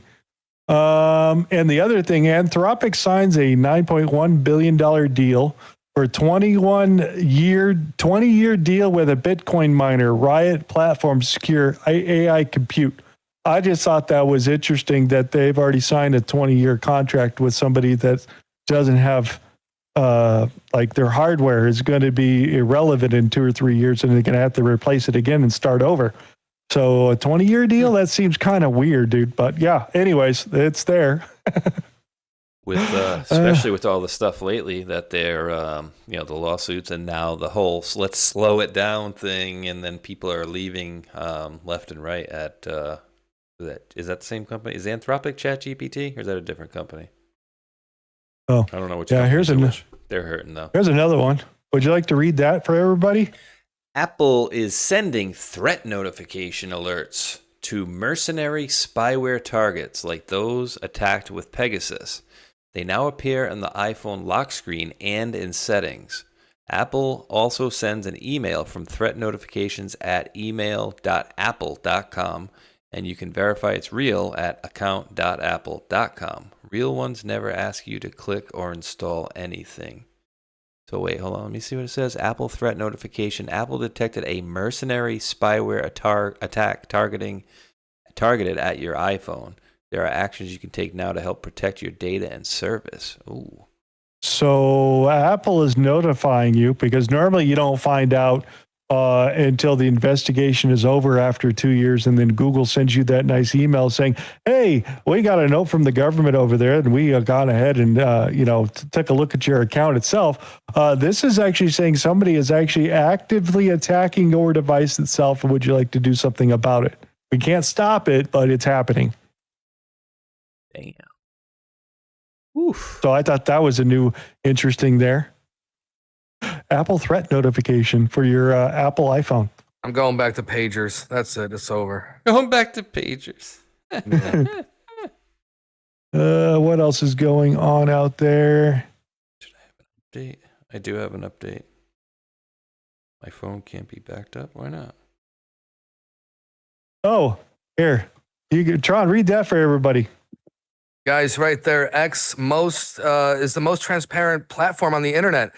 From Doge Designer, I was able to see if my account or posts were being suppressed, understand the exact reason for any visibility limits, and even download the full report. So now they're going to give you what your posts have under the hood, if there's any sort of censorship or how do you fit into the algorithm, exactly, and whatnot. That's kind of cool. And this is what they used against us back in 2020 and during pandemic era. You could read that. They put us on a list. Wow, Elon just released the entire X algorithm. Nothing held back. I just went through all 300,000 lines of code. What I read blew me away. Here's everything that you need to know. So basically, they've released the entire code that you can go look at the entire thing. And then Elon goes, hey, anybody got suggestions? Go ahead and take a look at it and let us know. Asked them how I can stop getting shadow banned and how do I stop losing like 5 to 10 followers a day. Do you guys get that as well? No. No, we don't get followers. If I don't get those either, I just lose them. Was there anything else in here I wanted to throw out? Actually pretty funny. Like that reminds us of that Do It Q from back in the day when the image on Twitter was named Do It Q. I mean, a lot of infiltration back then, even with that little crumb. Was there anything else I wanted to throw out there? Oh, yeah, here's the PayPal one. We'll get in this on Sunny. Honey has lost more than 7,000 users following a YouTube mega lags viral investigation into the browser extension. More than 7,000 stores has also stopped working with the PayPal-owned coupon service. Mega Lag's investigation accused Honey of replacing creators' affiliate links with its own checkout, allowing Honey to collect the commissions. Isn't that crazy? Yeah, my son was actually telling me about that a little while ago, maybe a few weeks ago. He was like, "Oh, Mr. Beast got into that, and that they're getting ran through the mud essentially right now." He goes, "You don't want to be involved with Honey." Exactly. Oh yeah, read this too. This is another one I should have thrown in here, but I thought this was interesting. March of 25, as I worked in my office next to U.S. Attorney D.C. Eagle Ed Martin, I received a Google alert about a recently expired secret FBI subpoena for my Gmail, opened September of 2023. I started working for candidate Donald Trump again in August of 23. That March day in DOJ office, I was working for President Trump, and the FBI was spying on me the whole time. I asked the Trump-appointed AUSA to look over the redacted subpoena. He pointed out that the investigation appeared to originate in the D.C. U.S. Attorney Office where we worked. The responsible career attorney likely sat in a nearby office. I worked in the Justice Office that was secretly investigating me for 4+ years. Even with that subpoena expired, I suspected DOJ and FBI were still on me. Judicial Watch and I discovered in December of 25 that they were. Luckily, I had dropped a few emails to myself across 2025 telling the FBI agents monitoring my account exactly what they can do with themselves. 4 days later, 4 days after my December 28 email to the Phoebes, I got news that the FBI had indeed entered an aggressive search warrant for all of my data, banking, emails, phone, search prompts, and more than a week after we won the 2024 election. It was active until December of 25. Now it's closed. Maybe. These weaponized criminal bureaucrat scum are still hiding like cowards, working in the FBI. Thanks, Tom Fitton and his excellent team for helping, blah, blah, blah. Hey, fellas, go F yourself. I'm coming for you. Michael Caputo. I love it, dude. Dear agents, we're visiting my family in Spain, just so you know. Go F yourself. Michael Caputo. Got more? Hey, FBI, go F yourself. Michael Caputo. About michaelcaputo.com. Go F yourselves. Michael Caputo. About Michael Caputo. Hi, FBI. Oh, dude, I love it. We got a troll. We like the trolling. So that's basically all I got, unless you got something else we should cover. That's freaking hilarious. Go F yourself. Oh, dude. That's pretty clever, dude, if you think about it. But my FBI handler drinks a lot because he's realizing the truth. No kidding, right? Dude, that is freaking funny. Who was that guy? Who was that last post there? Who were we just reading exactly? Do you remember? Who was posting? Michael Caputo. It was Michael Caputo. Okay. Yeah. That's a funny one, dude. Oh, F yourself. Yeah. He's an ex-deadhead. Yay. All right. Anything else we should cover? Throw out there, you two guys out there? Anything you want to throw out? I think we did pretty good job of covering most, if not all, of what we got for sure. I think you did good, buddy. Good job. Okay, then I'll give you one more. What the F, John? Guys, right there, CCP Intel official Philip Key, who is trained as a sniper, bought in a historic building overlooking the White House. Nothing suspicious. China is surrounding our military bases and key assets. Now, they're a stone throw away from the president and his senior team. Well, this is why we have bulletproof glass. We have our own snipers. But when did they find this out, that a Chinese sniper is buying property? I mean... Yeah, they bought it like an old building from like, I don't know, like security and exchange or something like that. Some other nondescript building they haven't used for years, and it's historic and you got to keep up with it, blah, blah, blah. And this Intel group bought it for like $8 million. Come on, that's pretty damn cheap. And the mortgage company was Lee Harvey Oswald and Associates, not LLC. Nothing to see here. Yeah, so you're right. Yeah, it's no big deal. They allow them to buy it. Yeah, I don't know where to put it. So that's my last story of the night, and keeping everything else for Saturday. So if you guys haven't had a chance, make sure you go over there and smash the thumbs up, leave a comment at the bottom of the video, even in the live chat. All those little pieces do help itself. Yeah. Absolutely. All right, Hulk, we're going to do our little break-off thing. I'll see you guys in a few minutes. Yeah, no problem. I'll hang out. I ain't going nowhere. See you guys later. I'll see you guys in 88 seconds. With any luck. All right, boys and girls. We're going to do that thing where we raid over to Mr. Hulkinator to help him out with a little bit of commercial revenue. And I did want to thank my friend there, Mr. Randall Escrow, for dropping a $10 super chat over on YouTube, quoting, "The prevalence of the mass self-flagellation is surely unprecedented. Thank you, Space Shot, for a place to remain sane." And like I messaged earlier, I had to look up self-flagellation. It's like flogging yourself. I do appreciate that, brother. I'm going to do myself a little quick Rumble wallet deal, and then I'm going to go rejoin with Mr. Hulkinator and Mr. Tron after I raid him over, guys. And so I will say my farewells when I get over to his side in about a minute after I do this one here really quick. Boom. All righty then. All right, guys and girls, we hear a lot about crypto, but here's the part most people miss. Crypto was created so you could actually own and control your own money. And after the 2008 financial crisis, Bitcoin was designed as an alternative to banks.